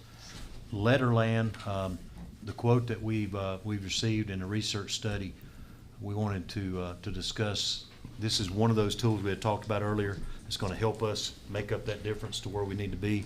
And when we went to Pilot Mountain Elementary a couple of months ago and saw what they're using and how they're using it, and the statistics we're going to see in a minute, and how we're able to make up some of that gap with that. You know, I think sometimes we forget that teaching reading is a science. It's not just sit down and start reading and reading and reading and reading and reading and automatically get it. There is a science to learning how to read, like letter sounds and letter shapes and acts, stuff like that. So this is a great tool. So if you wouldn't mind, Dr. Danley, if you want to go over that, and then we'll let the board know what we need to do next. Thank you, Mr. Badgett. So I'll start with reminding you of Senate Bill 387 is the Excellent Public Schools Act, and under that act we have our Read to Achieve law that we've talked about. And in that law, it requires our LEA to have a literacy intervention plan. And in this plan, we have to list our detailed information about our core literacy instruction and the resources that we used. We currently use a locally written pacing based on our 2016 reading textbook adoption. We incorporate our strategies from our First Steps program, our Foundations queuing system. And when we were writing the literacy intervention plan, lots of reflection and feedback from the state, feedback from our teachers, we felt like we needed a more explicit and systematic approach. We felt like there were some holes in this explicit and systematic approach of how we teach phonological awareness and phonics, because we know those are the foundational skills that students need to be proficient readers. So I did not want to do anything arbitrarily. And so with some research across the state, what other school systems are using or they have implemented, we decided to enter into talking with the company Letterland. And Lucas, if you'll scroll down to our pilot data, it's on down, it's the next couple of pages, just keep scrolling. So they were gracious enough to work with us in a pilot that was approved by the curriculum committee and the board early in the fall. And what you'll notice here on this, we paired schools up by similar demographics, and we have a pilot group and we have a control group, because we wanted to make sure there was fidelity in the research study, in the instruction, in the coaching, and in the assessment. So we wanted to really make sure that everything in the research study that we could have some control variables. So what we did, after the middle of the year, I told our teachers I wanted to see where we were. You will notice that we increased at all of the pilot areas. They increased in those percentage points. So you'll see when comparing Copeland Elementary using Letterland versus Rockford, who's the control group, there was an increase there of 11%. Students were tested similarly, similar instruction. You saw that increase. Pilot Elementary in White Plains, that pilot group versus the control group, a difference of 28%. And then Westfield and Flat Rock, that difference there of 8%. So we believe here that it is making a difference. And I know you've been in the schools and you've talked to these teachers. They're very excited about this program, about what it offers, and that explicit instruction that it can do with that. Within the Senate Bill 387, the state also provides the funding for this. We have our program report code 085 for early literacy, and this funding can be used for us to purchase literacy interventions funds and materials, training, anything that will help us implement to improve literacy outcomes for students.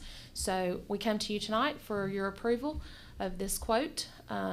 This is a purchase for pre-K through first grade this year.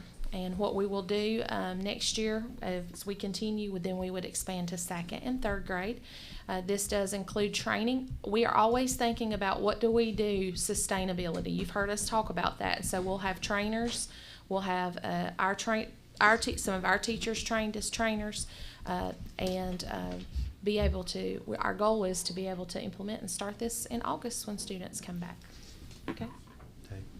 And to make sure, we talked about letters earlier, and the mandated training comes from DPI and actually from our legislators. That dovetails with Letterland and how they work together and how they can use both tools. Yes, sir. Okay. And I think I was most impressed with the fact that we're not leaving out grade 1. We're going to do the accelerated pace for those first graders to help with making it up. And Mr. Bledsoe, you were there at the meeting. Any other comments or questions? No, I like it because I've spoken with the teachers, just as you all have, and seen it in action in the schools, and the teachers like it. It's a phonics-based approach. I looked the company up because, as you can tell, I like to look at who we do business with. And they're a phenomenal company by all accounts. I'm good with it. This program is used in 111 countries around the world, and it is used in about 75 to 80% of districts in North Carolina. We have to remember not all districts make district-wide decisions. Some schools are site-based decisions, but several of the school districts around us use this program as well.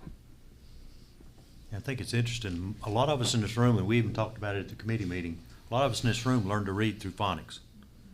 And then we somehow got away from that. And look what we're going back to.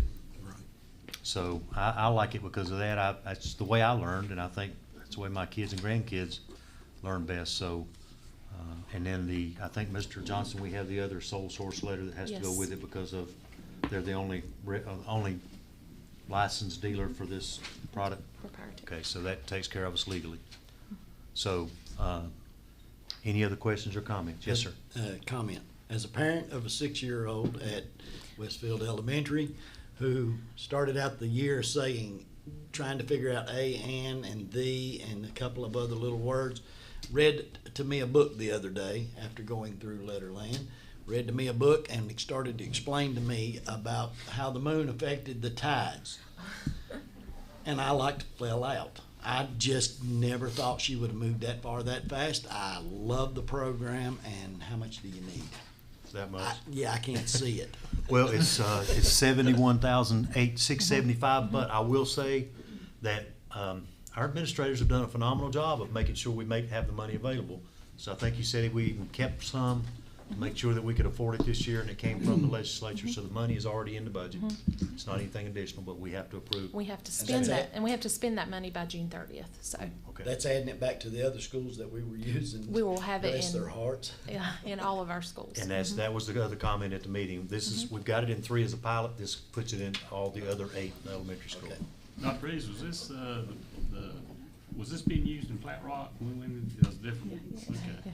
I think she was using pieces of it, but I don't think she used all of it. But she's gonna love it. Yeah, that's why she's the teacher of the year last year, or year before last, so. Okay. I'll make a motion that we approve it. Mr. Bledsoe makes a motion, we approve the contract to buy Letterland. I think I know who might second it. I will There second. you go. Mr. Hudson, second. Any further discussion? All those in favor, please say aye. Aye. Any opposed, no.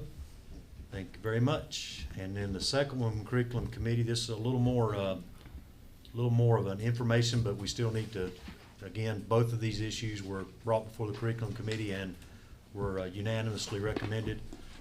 An honors level guide update, and my understanding is we've really never had one. There's always been sort of a, well, we think what it needs to be, but we really never had a guide which is being developed. But Dr. Danley, if you want to explain what we need to change here. And I'm not going to read through this PowerPoint. I'm just going to summarize it for you. What's happening at the Department of Instruction is they are working with our State Board of Education and looking at the honors courses, and they are making proposed changes to the State Board of Education policy for honors courses. I'm really trying to be proactive on this. I don't want students to be enrolled in a high school class, and then in August, we have to take them out. And so this is a proactive action tonight that we would take away the Honors Health and PE course from our local high school course guide, just based on our current information that has been given to us from the Department of Instruction and based on the proposed changes in the State Board of Education policy. Thank you for your consideration.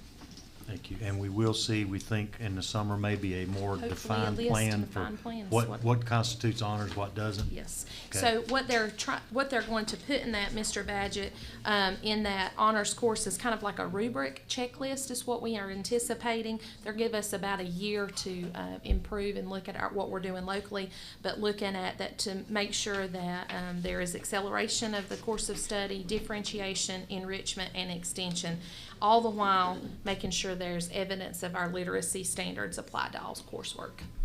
Right. And I think if you, Lucas, if you could scroll down to slide 4, I think this is a great point about what honors is not. It's not more testing, it's not longer papers, it's not more work. And I think we've sort of crammed courses into that in some cases to make it fit. So I think this is a good move. And for example of honors weightlifting, you just can't lift more weights to have it make it an honors class. Yes, sir. It has to be more rigor, has to be more, yeah. So I will ask for a motion that we make this change to our honors courses for high school. Mr. Goins, motion? Second. Mr. Hudson, second. All those in favor, please say aye. Aye. Any opposed, no.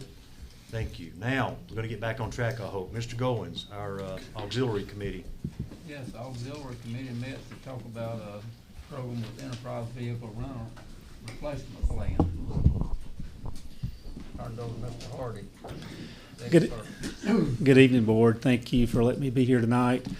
I'm Rodney Hardy, Transportation Director, and I have Chad Ilbert with Enterprise Fleet Management with us here tonight to get into the details if we need to. So we're here to answer any questions. First of all, I'll kind of give you an overview of why we're looking at a vehicle replacement plan. In the last, my 18 years here, we've been able to replace vehicles at maybe 1.2 vehicles per year. And the number of vehicles we have in the vehicle replacement plan are about 43. I've pulled out some of the specialty vehicles like the 2 vans with child nutrition, the box truck with maintenance, and a couple of others, maybe a dump truck. We can always include them back in the vehicle replacement plan. This plan is flexible. We can start and stop it at any time. But in that process, if we continue on with only purchasing 1.2 vehicles per year, it would take us 34 years to get through our fleet at 43 vehicles. We're spending as much money on these older vehicles as we would the newer, and the plan reflects that.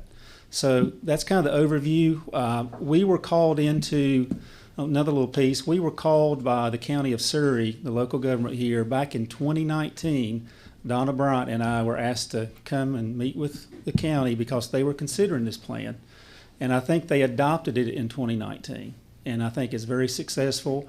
I've spoken with them, I've spoken with Stokes County, and I've also talked to Jackson County Schools, and all are in the program. I think there's about 20 entities in North Carolina that are in this program with Enterprise Fleet Management, and it's working very well.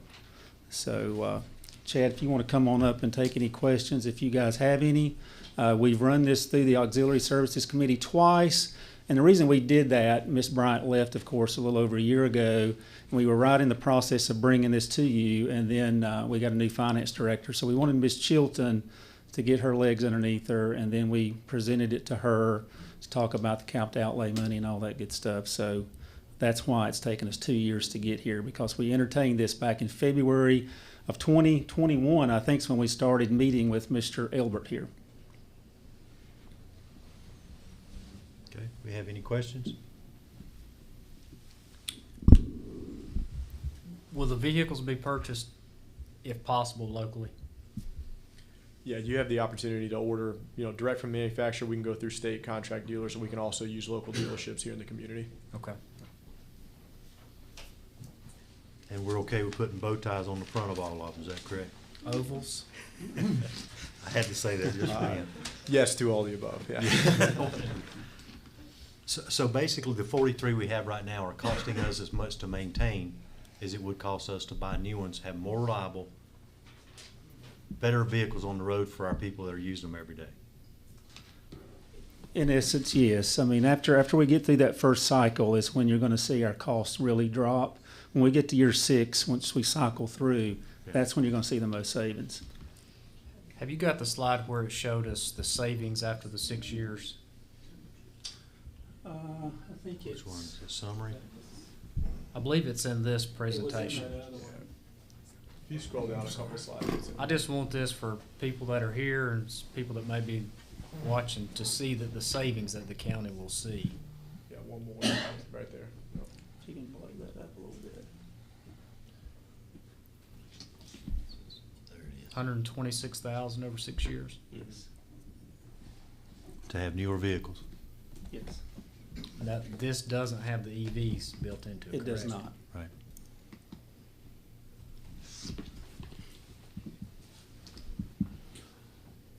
Any other comments or questions? So, Mr. Johnson, as I understand it, Yes, sir. I have one question. I understand that there are 20 other political subdivisions in North Carolina that have this. There's actually over 80 government entities in North Carolina that are on this program. Okay, can you identify for us one that has entered into this program within the past 12 months? Yep, so in the last 12 months, I personally have worked with City of Statesville, Town of Sparta, right down the street, just signed on with us a few months ago. I'm trying to think of others in the last, I can get you a list, but there's several. And the reason I ask that, Mr. Chairman, is that the North Carolina statute allows us to join in with a contract with another political subdivision that has been entered into within the past 12 months. okay. So if the board so chooses, it can enter, the statute uses the phrase piggyback. We can piggyback on a contract of another political subdivision. Does not have to be in North Carolina, but another political subdivision within the past 12 months. As long as the terms are the same. The terms are equal or better. Okay. We want better. So as I understand that, what we would need to do is the board would need to authorize the superintendent to proceed with putting together this plan for us to take action at our 27th of March meeting, because you have to have 10 days. That is correct. If the board intends to use this proposal, we have to place a notice to the public for 10 days, at least 10 days, that the board intends to take this action. So after that 10-day period has expired, the board can officially pass a motion to join in with the existing contract. And within the last year, I would assume, would say to make sure the terms are current, the prices are current, so that we're not going to an old contract. So, okay, gotcha. Okay, what's your pleasure? I'll make a motion. We went over this time and time again, and I believe it's the right thing to do. So I would hope that we could go forward with it. I'll make that motion. Okay, so make a motion that we piggyback on, or to authorize the superintendent to go forward to put together a proposal for us to piggyback on another political subdivision so that we can take action by the 27th of March. Is that your, that's your motion? All right, we got a motion. Second, thank you. I just want to make sure I get it restated. Okay. So basically that we authorized the superintendent. Oh, yeah, I'm sorry. Did you get the rest of the motion? Yes. Okay, so Mr. Goins and Mr. Hudson. And we can use the caveat that we try to look local. Yes. For our vehicles. You good with that? Okay. Yeah, I know we've got a couple dealers I think could help us out with that, especially if we've got 43 vehicles to replace. Be nice. All right, any further discussion or comment? All those in favor, please say aye. Aye. Any opposed, no? Thank you for being here. Thank you. Thank you for having me. Mr. Johnson, we have a hard copy of the contract. Do you want us to leave it with you tonight? Yes, and if you, I wrote down the town of Sparta, Statesville, and if you would just give me a list of some others there. Yes, sir. And I was going to say as well, those entities all use the Sourcewell agreement that we did. So we participated in a nationwide RFP Right. that all of those use the same entity I've pricing. yeah, I've read about that. Okay, perfect. I'll grab the other copy. Okay. Our next item on the agenda is the Dobson Hornets facility at Dobson Elementary. Mrs. Hazelwood and Mr. Jones, how you doing? Good evening. I know it's getting late, so I won't take up too much of your time, but thank you all for having me tonight. And thank Ms. Hazelwood for getting me up here. But mine is pretty simple. My name is Doug Jones. I'm over the treasurer for the Dobson Hornets Foundation, also the county president for softball, and also a board member for the Golden Eagle Foundation. We are out of space at our current building. It's a 10 by 10, and we have a donor from one of the Mount Airy metal building facilities that's willing to give us a building, which is a 12 by 20, I believe it is. 12 by 20. 21, I think. About 9 feet high. Yes, yes, correct. And so I have went through the actual building provider asked me to get an inspection or get a permit pulled. So I asked the county, and everybody's directed me, the county directed me to Mr. Dixon and Mr. Drone, and they directed me to Ms. Hazelwood. And we had to go Finally through the proper chain of us. command, so I'm here tonight to ask for approval for a new building. And what we're gonna do is we're putting the new building in place of the old 10 by 10, and we're giving the 10 by 10 over to the Golden Eagle Foundation for softball, baseball, and the football area for lawnmower equipment, stuff like that. At Surry Central. At Dobson. At Elementary. Dobson, okay, Yep. all right. So my granddaughter plays softball. She's played on that field several times. So it's basically down by, what, the first base side of the softball Correct. field? Okay. Yeah, that's what Robert just asked me. Yep. Okay. No It's- concrete, nothing like that. It's gonna have like a granite dust flooring in there. So I think Doug or Robert one asked me about that. So yeah, it's just nothing poured, anything like that. Okay, any questions, comments? 100% donated. Yes, sir. That's amazing. Yeah. I tell you, it is amazing. If you look across this county at our schools, how many people step up and donate to our schools, it's amazing. It's Absolutely. unbelievable. And if y'all, I first approached you guys, Robert, 5 years ago, and me and Robert's talked a lot about this field. That we started with the little gray spot. You folks that are from Dobson or went to Dobson, y'all remember the old field that was there. And you know, you guys and Robert gave me the permission to get this thing up and running. And if you've been there lately, you can see the progress we've made. And what you're talking about is a lot of donations, a lot of free labor from dads, coaches, and so forth. So we appreciate everything. You know, I have to say, we talk about our teachers and our administrators. Yes, they make our system great, but our parents and our volunteers go a long way to that. We couldn't do it without you. Oh, absolutely. Thank you. We can't do it without y'all. So. All right, we have a. Just like I say, I also say appreciate your effort. Yes, What- absolutely. Folks like you in the community, these kids would not have all this stuff. Well, and it's all about the kids to me and the board members we have with the Dobson Golden Eagle Foundation, the Dobson Hornets Foundation, and the county board. You know, it's all about the kids, and we want them to be. This year we had 45 kids come out. Some have never played ball before, even in 13U, and so we're just trying to build this up because the high school numbers have dropped off. I think everybody sees that, and I'm hoping we're going to have a big influx of personally softball players in the next couple of years, and which we should have. So that's our goal. Yeah, and I think all of us have been involved in athletics growing up. It builds teamwork, it builds character, it builds a lot. So it teaches more than just the rules of absolutely. softball and baseball. I make a motion, we approve.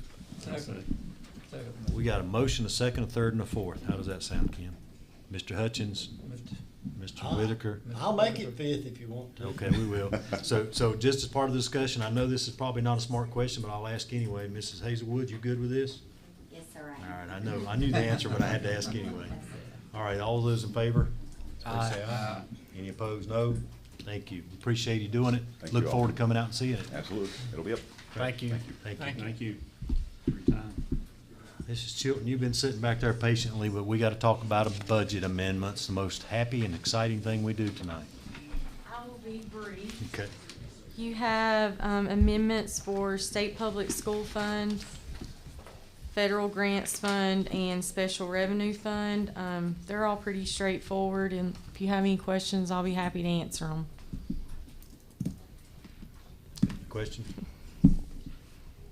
Just for those that are listening or in the audience, we've made a concerted effort, and thank you for your efforts to make sure we address these every month, so we're staying on top of them. And I think when we get our budget each year, we put money where we think it's supposed to be, then we have to move it around during the year to make sure it covers our cost in the right pot, right? Mm-hmm. Okay. I'm fully in favor of it, and I trust it. Is that a motion? That's the motion. Have a motion to approve, Mr. Goins, I'll say. second by Mr. Whitaker. All those in favor? Aye. Any opposed? Thank you. It was Thank pretty you. simple, wasn't it? Thanks. All right, E-rate contract.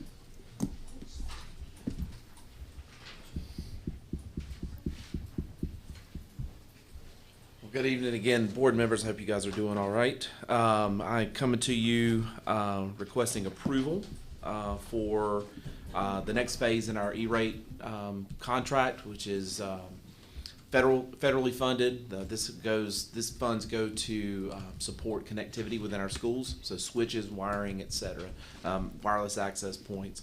And so we are funded, Surry County Schools, because of our population, is funded at 80% discount on this. We pay 20% of the total cost of the contract, and then we get that reimbursed from the state. So no net cost to us at all.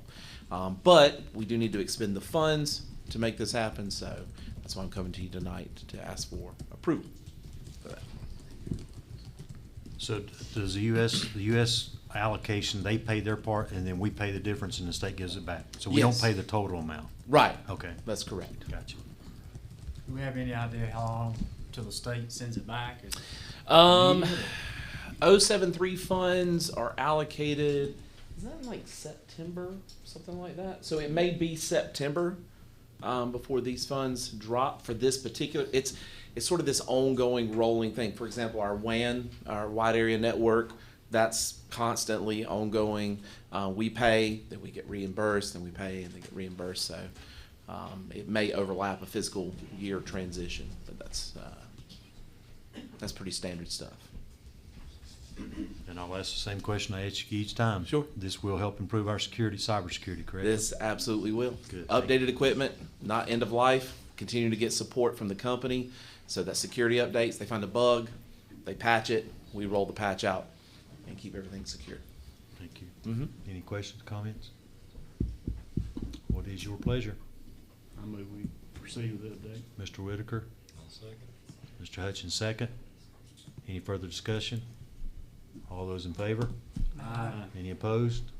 Thank you, sir. Thank you. All right. Now Thank you we're up to again, Lucas.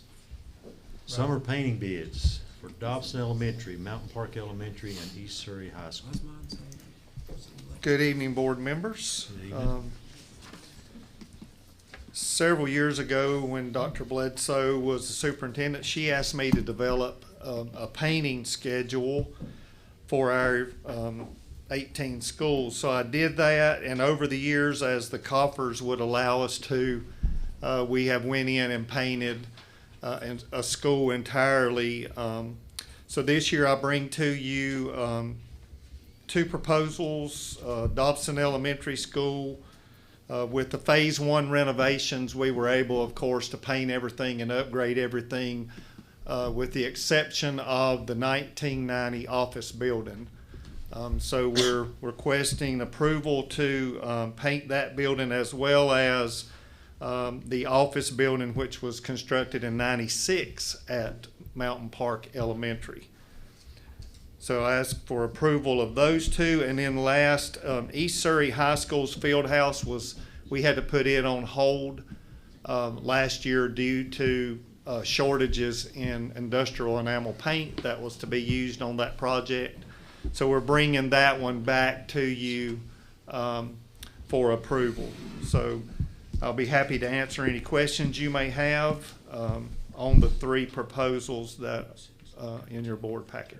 And that will mean East Surry will make sure all three field houses at high schools have been painted in the last 4 years. This will complete the last of the three. Yes, sir. And we've used Worth Painting before. Worth Painting is a new vendor that we have not used before.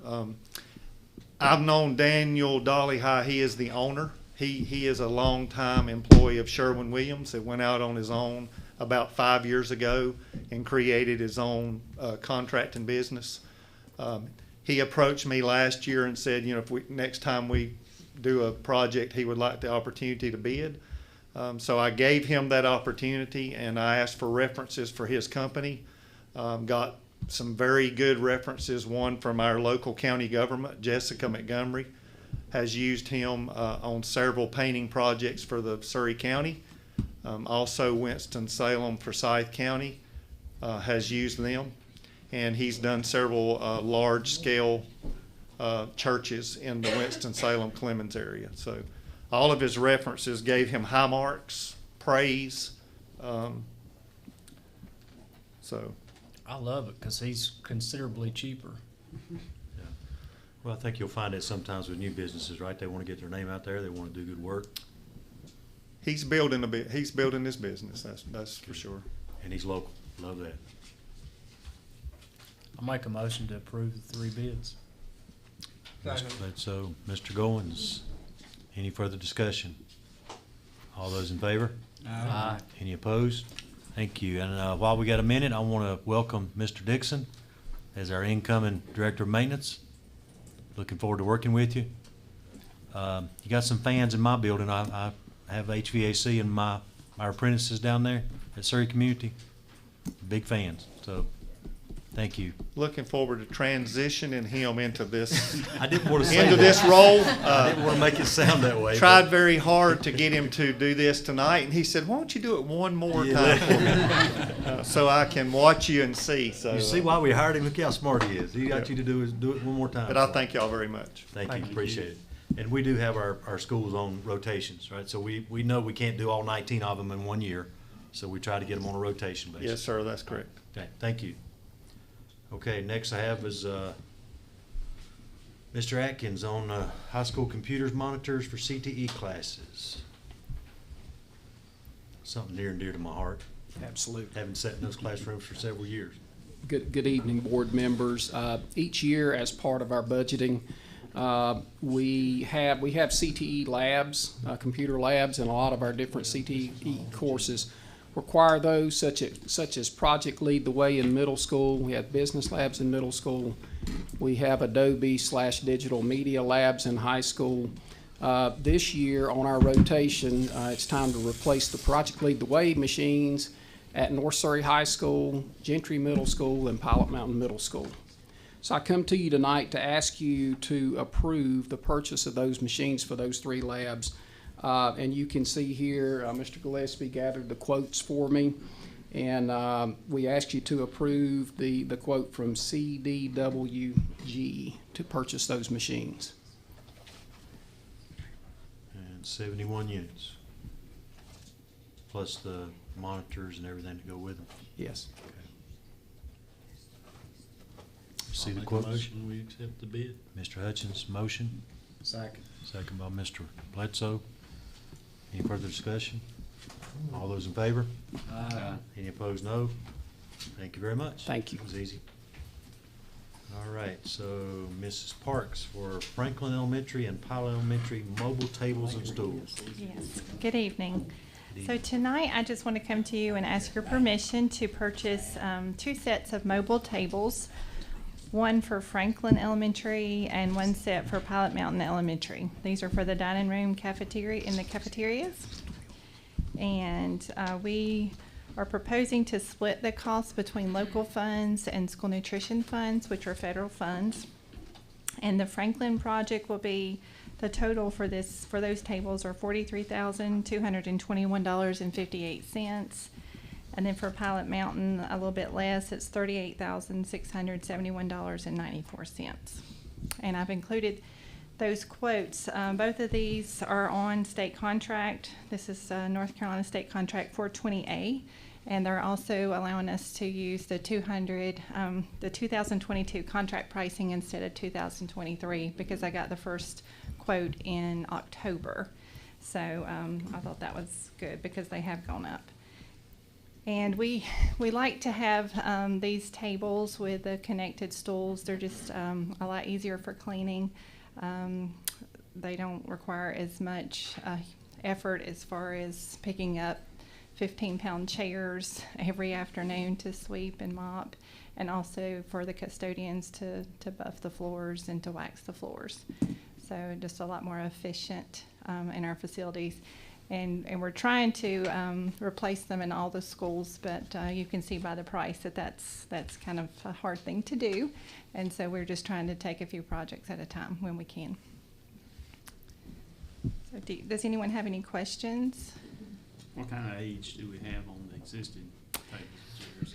That's a great question. I believe those were purchased, let's see, for Pilot and I think 2012. It was I think it was 2012. The tables have not held up great. They weren't the best quality, I think, at the time. But the chairs are fine. They're just really, really heavy. And they're they really destroy the floor. They have a sled base on them, and they just really dig into the floors. Are those the blue chairs? At Meadowview, yes, we have some blue chairs, and then at the other schools, they're gray. Yeah. So if the chairs are in decent shape, is there somewhere else we can use them? I know they're elementary, so they're a little bit shorter, but is there any else where else we can use them? They're actually not shorter. I think they're. I think they probably could be repurposed, cleaned up, and repurposed somewhere else. Actually. Good. Mhm. So, for example, at Franklin, 19 total tables. Do you know about how many seats we've got at our table, roughly? Those are 12. 12. Mhm. And they fold up into a small, nice, neat package. You can roll them out of the way. You can mop the floors and put them back. Yes.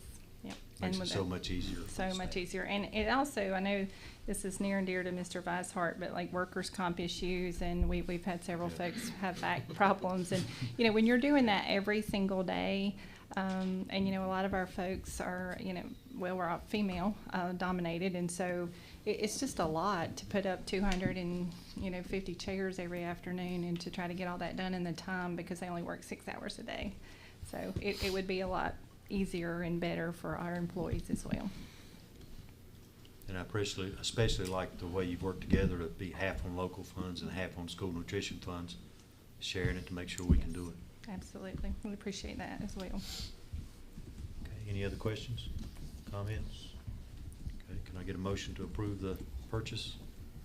I move we proceed with the purchase. Mr. Whitaker, motion. Second by Mr. Goins. Or any further discussion? Can't forget Robert's rules. All those in favor, aye? Aye. Any opposed, no? Thank you very much. Thank Appreciate you. everything you do. Thank you. Appreciate your support.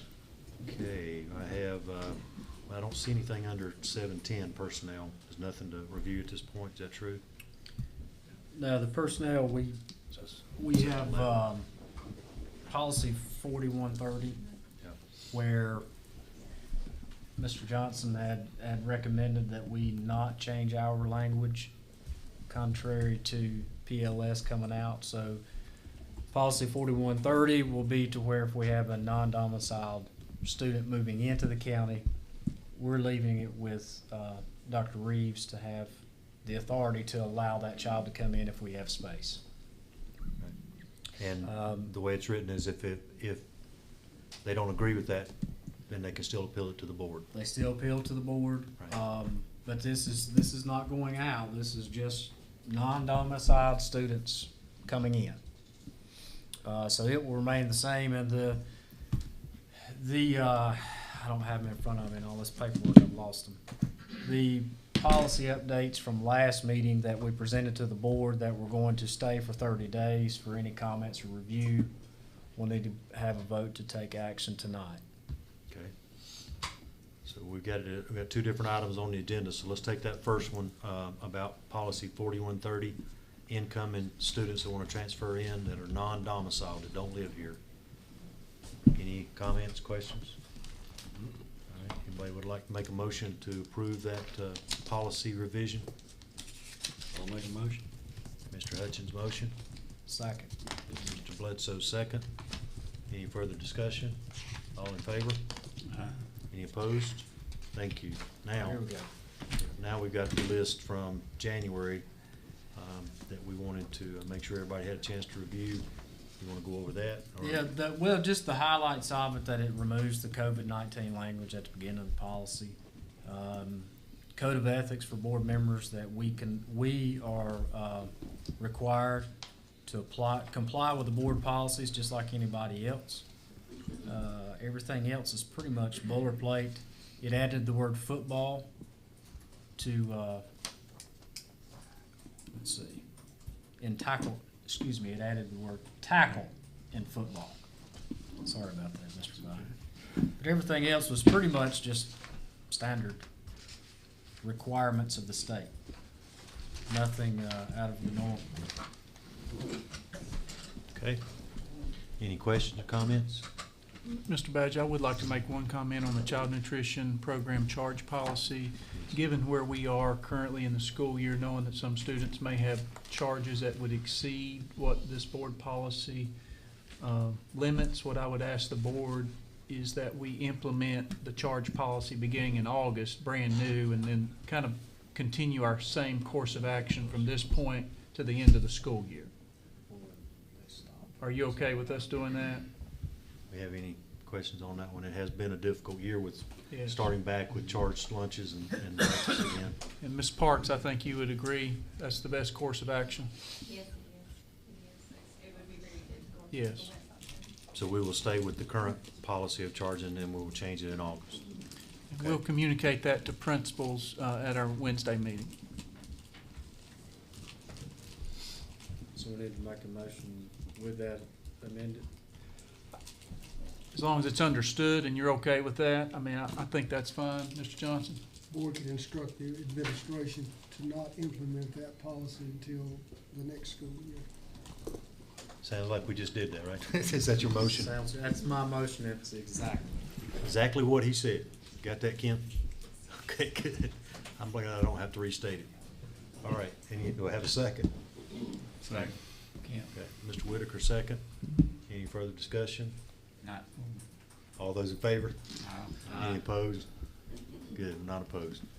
Okay, now we need to add item 712, which is consideration or approval of the security cameras. And as Lucas is coming up, just want to say that back in the summer, several of us attended the safety committee meeting and asked principals and school level employees, what can we do to make your school safer besides the SROs? We're working toward that. But what are the things that we could do? Thank Mr. Whitaker for taking over and running with that, because one of the biggest issues we have are keyless entries and school cameras. So that's what we're talking about tonight. So, Mr. Gillespie, all yours. Thank you. As you know, we have some grant funds that are allocated for increasing the number of security cameras that we have. One of the biggest challenges too, and I'm going to front load you a little bit because we'll be coming back at some point and asking for more, is the difference between analog and digital cameras. That's the difference between like a 4K or HD quality and your old DVD, or I'm sorry, not DVD even, your VHS with tracking lines and stuff like that. It's night and day difference. And so one of the things that we're having to do is update cameras as we go through our schools who have old analog systems and converting them over to digital IP-based camera systems. And so that's where this funding is going. It's going to update cameras in several of our schools, which also includes the purchase of network video recorders. All these cameras are attached to our network, and they send that data constantly, and those NVRs, as we call them, are constantly recording that data, so that if we have to go back and play back footage from a particular camera at a particular time, we can do that. And so you've got the 3 quotes here, and recommending that we move forward with City Electric Supply, which is based here in Mount Airy. We've had a long history of working with those folks, and they've been a good partner for us. Any questions, comments? All right, then, there we go, there's the quote. Okay, we have a motion to approve the purchase of the security cameras. Make a motion. Mr. Whitaker, Mr. Bledsoe. Any further discussion? All in favor? Any opposed? No. Thank you very much. Thank you. I didn't even let that happen didn't let that lay out there long, did I? Okay, our next item on the agenda is public comment, and I understand we have some public comment. I'd like to remind everyone, if you could, out of respect for everybody's time, the 3-minute limit to address the board, and I will guarantee you that those that are addressing the board, we will listen, we're taking notes, and we'll find a way to get back to you. We may not be able to answer you tonight, but we will be able to address the issue. So who do we have first? Ms. Freeman?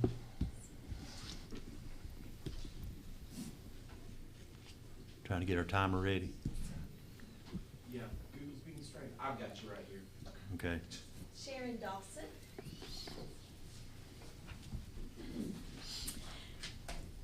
First of all, I want to say thank you to all of you for what you do. We do appreciate that. And thank you for letting me come and speak to you tonight. And so that I don't forget anything, I'm just going to read what my thoughts that I've written and put together. I'm a mother of 2 students that came through the Surry County school system, loved every moment of their experience, and now I'm a grandmother. And so I'm still talking to school boards because that's what we need to do. I'm speaking today to urge this board to vote against funding of SEL in Surry County. Moreover, I would implore you to never allow it to come into our system and into our schools.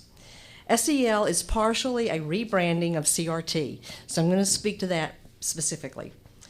Martin Luther King Jr. dreamed of a day that his children would, quote, one day live in a nation where they will not be judged by the color of their skin, but by the content of their character. Contrary to Dr. King's dream, in a society dominated by CRT, one's race is the most important aspect of a person's identity. It determines whether a person is categorized as an oppressor or the oppressed. CRT can be traced in part to a field of postmodern academic thought called critical theory, coined by Max Horkheimer in 1937. Critical theory was established by a group of German Marxist thinkers known as the Frankfurt School. As a theory with intellectual roots in Marxism, it's not surprising that CRT and other critical theories, such as transgenderism, view all Western values, including religious freedom, importance of the nuclear family, and Judeo-Christian concepts as morality as inherently oppressive. According to the state board website, and I just pulled this today, our high school, and it was based on 2019, so that's pre-COVID. Our high school students are underperforming. Only 25% of our students, North Carolina, were meeting the established goals set for reading. This is our high school seniors. The report tonight that we've heard indicated that we're in the top 20%. That is still abysmal, in my opinion. I think we should be more concerned about the children and the students' ability to read at grade level than to give them some theory they can't even read. We have a nation with young people who are losing hope, and it's evidenced by our suicide rate. SEL does not promote anyone's self-esteem or their self-confidence. After listening to the statistics, I'm so happy to heard about the HOPE grant. After listening to the statistics tonight presented in the HOPE grant, it is apparent that we should get back to basics of giving children goals and expectations, teaching and leading them to exceed those goals, which will naturally improve their self-esteem and give them hope for their future. Please do better than this for our children and for our teachers. Regardless of how much money is being dangled for this in this funding, we have to quit at some point selling our souls to the devil. Thank you. Thank you, Mrs. Dawson.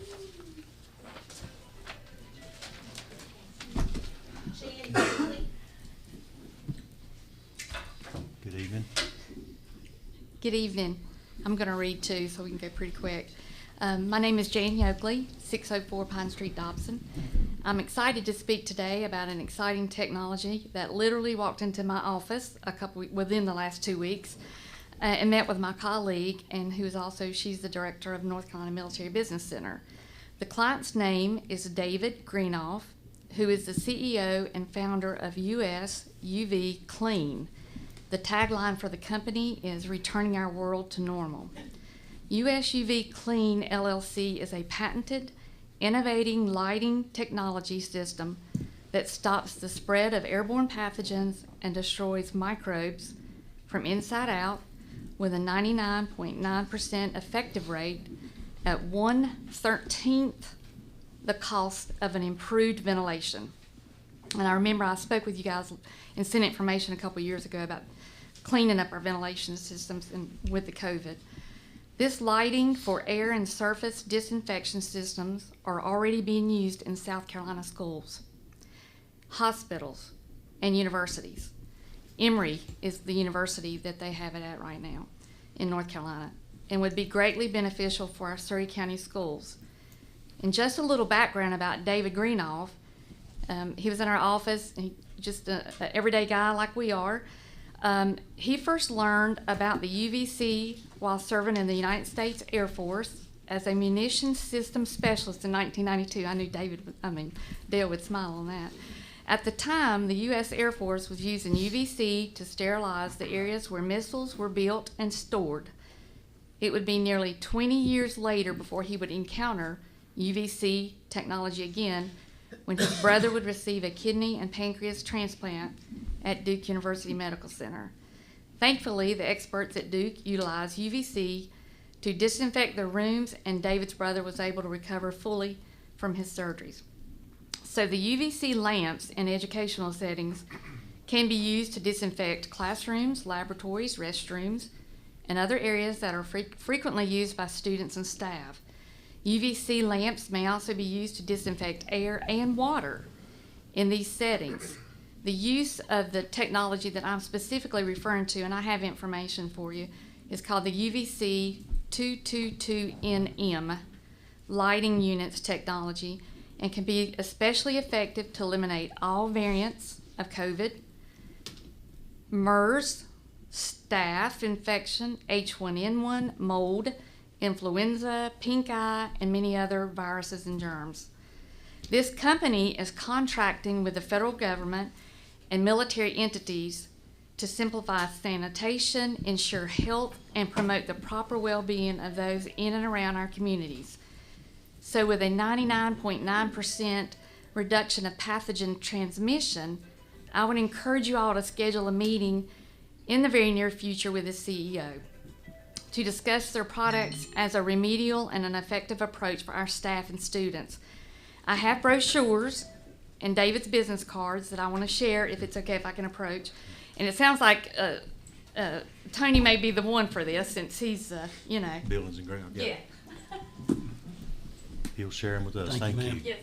And I'll just finish up by saying that, thank you for your consideration of this opportunity for safety and health conditions in our schools. And also, I want to thank you all for your leadership thus far in 2023. The kind responses and the communications to our Jimmy and I outreach efforts are very appreciated.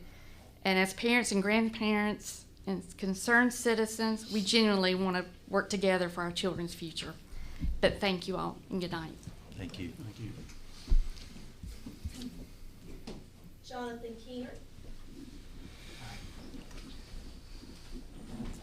I'm a father of 8 kids that have been through the Surry, Pilot Mountain school system. I have a son at Wake Forest, daughter graduated from Wake Forest, daughter graduated from Princeton and was going to Yale. So I'm just telling you, I'm raising kids that we want to be performance-based kids. They're also athletic. I was raised in public school in Pennsylvania. I was raised in a Christian home. I was raised with the Bible. So I'm going to read a psalm, and I want you just to ponder the words. When I consider your heavens, the work of your fingers, the moon and the stars, which you have ordained, what is man that you are mindful of him, and the Son of Man that you visit him? You have made him a little lower than the angels and have crowned him with glory and honor. And you have given him dominion, or made him to have dominion over the works of your hands. You have put all things under his feet, all sheep and oxen, even the beasts of the field, the birds of the air, and the fish of the sea. So where is man in the hierarchy of God? Above the animals, above everything. He has given us dominion as the creator. So I was raised on the evolutionary concept.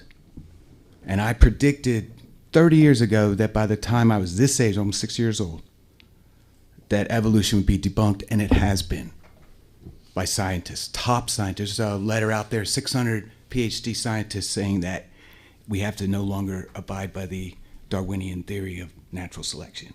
It just doesn't work. Math, microbiology, a cell is so complicated, yet if you don't have all those parts and the code, the cell doesn't exist.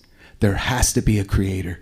There has to be a programmer. So, what I'm asking you guys to consider in the future is to introduce a science book of intelligent design. And I would like to have a control where we've got the suicide, we got the mental disorders. If we introduce a creator with a design for each person, a unique fingerprint, that's going to help the psyche of our children. To introduce to them again the Lord, the creator. The fear of the Lord is the beginning of knowledge. You can't have education without the Lord. We know it. We're a conservative county. And here's the other thing I just want to leave with you as a positive. If we start doing unique things, which we've done, we're going to attract good families. They're going to bring their quality children to us because they want this education. Amen? Amen. Thank you.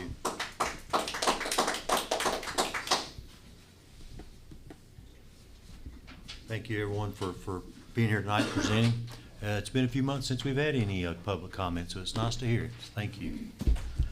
All right, now it's time for to our board to make any comments you'd like before we close out our meeting. Any certain direction? You want to go first? Well, I'd like to start. I'd like to thank all the ones that came out and spoke tonight. It's uplifting. It's good to hear your comments and the things you believe. And thank you for coming out and doing that. And also want to thank all of our school staff from top to bottom from what they do every day to educate our children. This is a great school system in Surry County. It's one of the best in North Carolina. I believe that with all my heart. And I just wanted to tell them how much I appreciate it. And also the board. I enjoy working with this board. Doesn't mean we all have to agree on everything. But we get along good and we can get the job done. Thank you. Thank you. I'd like to say, it wasn't too long ago, I was sitting where you are, before I was elected as to this body, and I always felt welcome, and that's what I want to portray to y'all. I appreciate your coming, your support. What Psalms was that you read? That was Psalm 8, verse 3 through 7. It's a short psalm. I was focusing on the creative part of it. But I appreciate your input to this meeting. One of the things that we did since our last meeting, I attended a prize patrol where we handed out certifications to students at East Surry High School. Daniel Poindexter was, he led me around to some of the classes, and it was good to be able to give certifications to high school students who were seeking maybe they were different awards and different certifications given out, but it was good. We had a huge number that had gone through those certifications in different areas. Another thing that we had tonight was the honors. I think he said that we had 85% of our students, our graduates, that were in at least one honors class. Was that right? I think that was in the material. Okay. And I was just thinking, it's special that we can recognize people that are exceptional in some areas. And I know there were many different areas of courses that they were in honors classes. So that's special that, we honor and celebrate achievement in our school system. And I've seen that and been a part of that. Where some school systems, they're trying to level out achievement. But I appreciate what our school system's been able to do in that regard. So that's what I have. First of all, thank you for coming tonight. Those of you who stood and spoke, I listened to every word. I heard every word. I want you to know that. I heard it. I know you have concerns because I have concerns. So, ain't nothing tickled me anymore. Look back there and see Daniel sitting on the front row. We have a high school student sitting in the school board meeting. Ain't that awesome? I would love to see all of them get involved. Mr. Keener, you're what you mentioned, you don't know how much I'd love to see that. You don't know. And Jan, I promise you, I'm going to go over it. It's on. I'll read it. I don't want you to ever think that you're ignored. And thank you for last month. I asked that some parents come out and speak and just tell us what you're looking for. For those parents that are out there that's listening to the meeting tonight, you're welcome. Come on, tell us what we want to hear. So I want to thank you for that. Thank you for coming tonight. Thank you for sitting here. Sometimes these things get long and kind of drawn out a little bit, and here y'all are at 8:30 still sitting here listening to us. And I thank you for that too. So I've got a couple other things later on that Dr. Reeves, I'd like to get with you and maybe on the next agenda or something other, maybe present these. So one thing at a time. One thing at a time. Let's work together.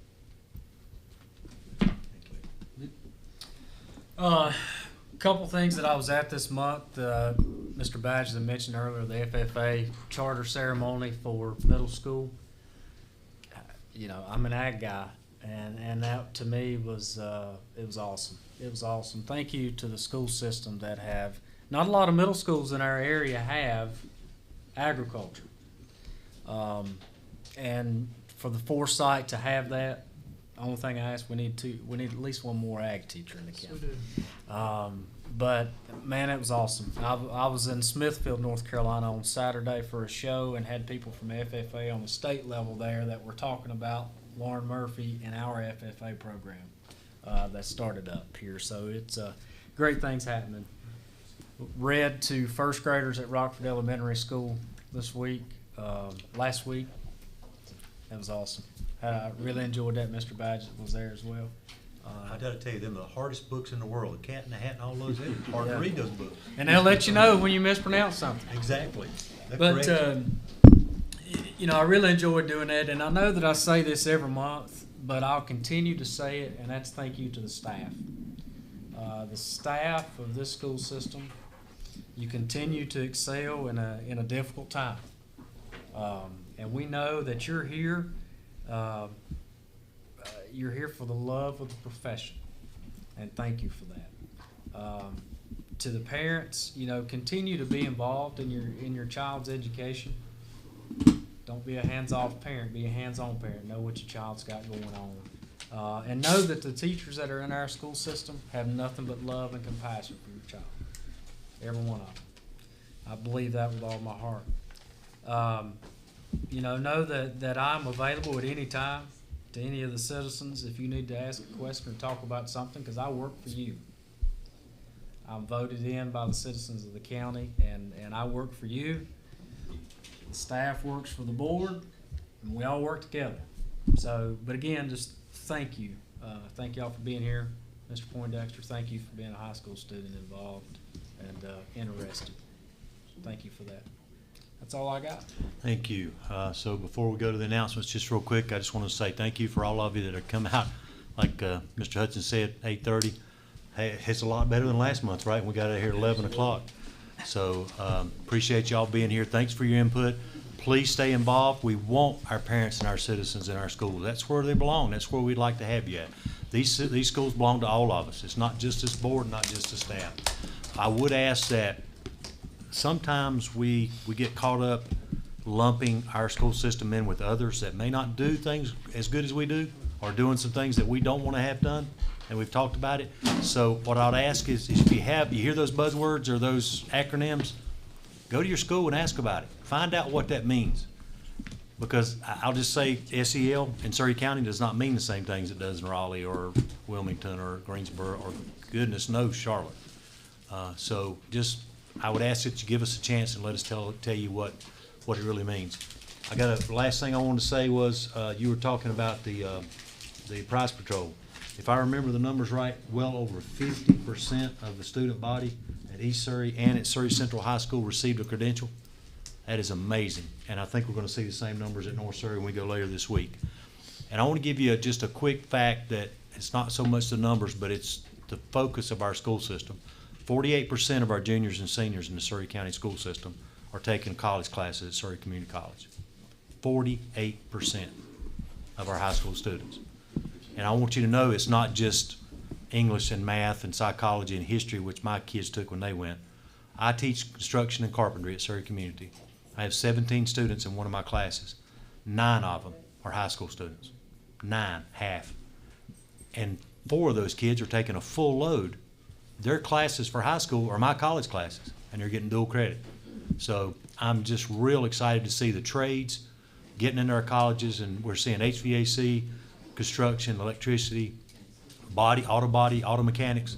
I'm proud of this system, and I think we're doing great things, and I'm proud of you guys. Thank you for doing great by our system, and there's nothing we could do without these young men and women out here that are professional educators. Thank you very much. Real quick announcements. Legislative visits tomorrow to Raleigh. Board budget work session on Friday, 8:30. Board visits to Central Middle and the Surry Online Magnet School on the 23rd. Another budget work session on the 27th. We're going to Copeland on the 29th. I have no clue what COSSBA is. It's a new school board. That's the Okay. School Board Association, March, end of March, and then our next board meeting back here, April the 3rd. Got a lot going on. Months are never boring if you're a board member, right? And I know it's not for them because they got to put up with us. So, good month coming up. Appreciate everybody being here. With that, I'll entertain a motion to adjourn. Motion. We got a motion. Sorry. Wait a minute, hold on, sorry. Wait a minute. Motion to Resume closed I'm sorry, session. we do, we need a motion to resume closed session. We'll adjourn after that, so. Motion to resume closed session. Second by Mr. Whitaker, all those in favor? Aye. Thank you very much. Have a great month, and hopefully we'll see you before next month.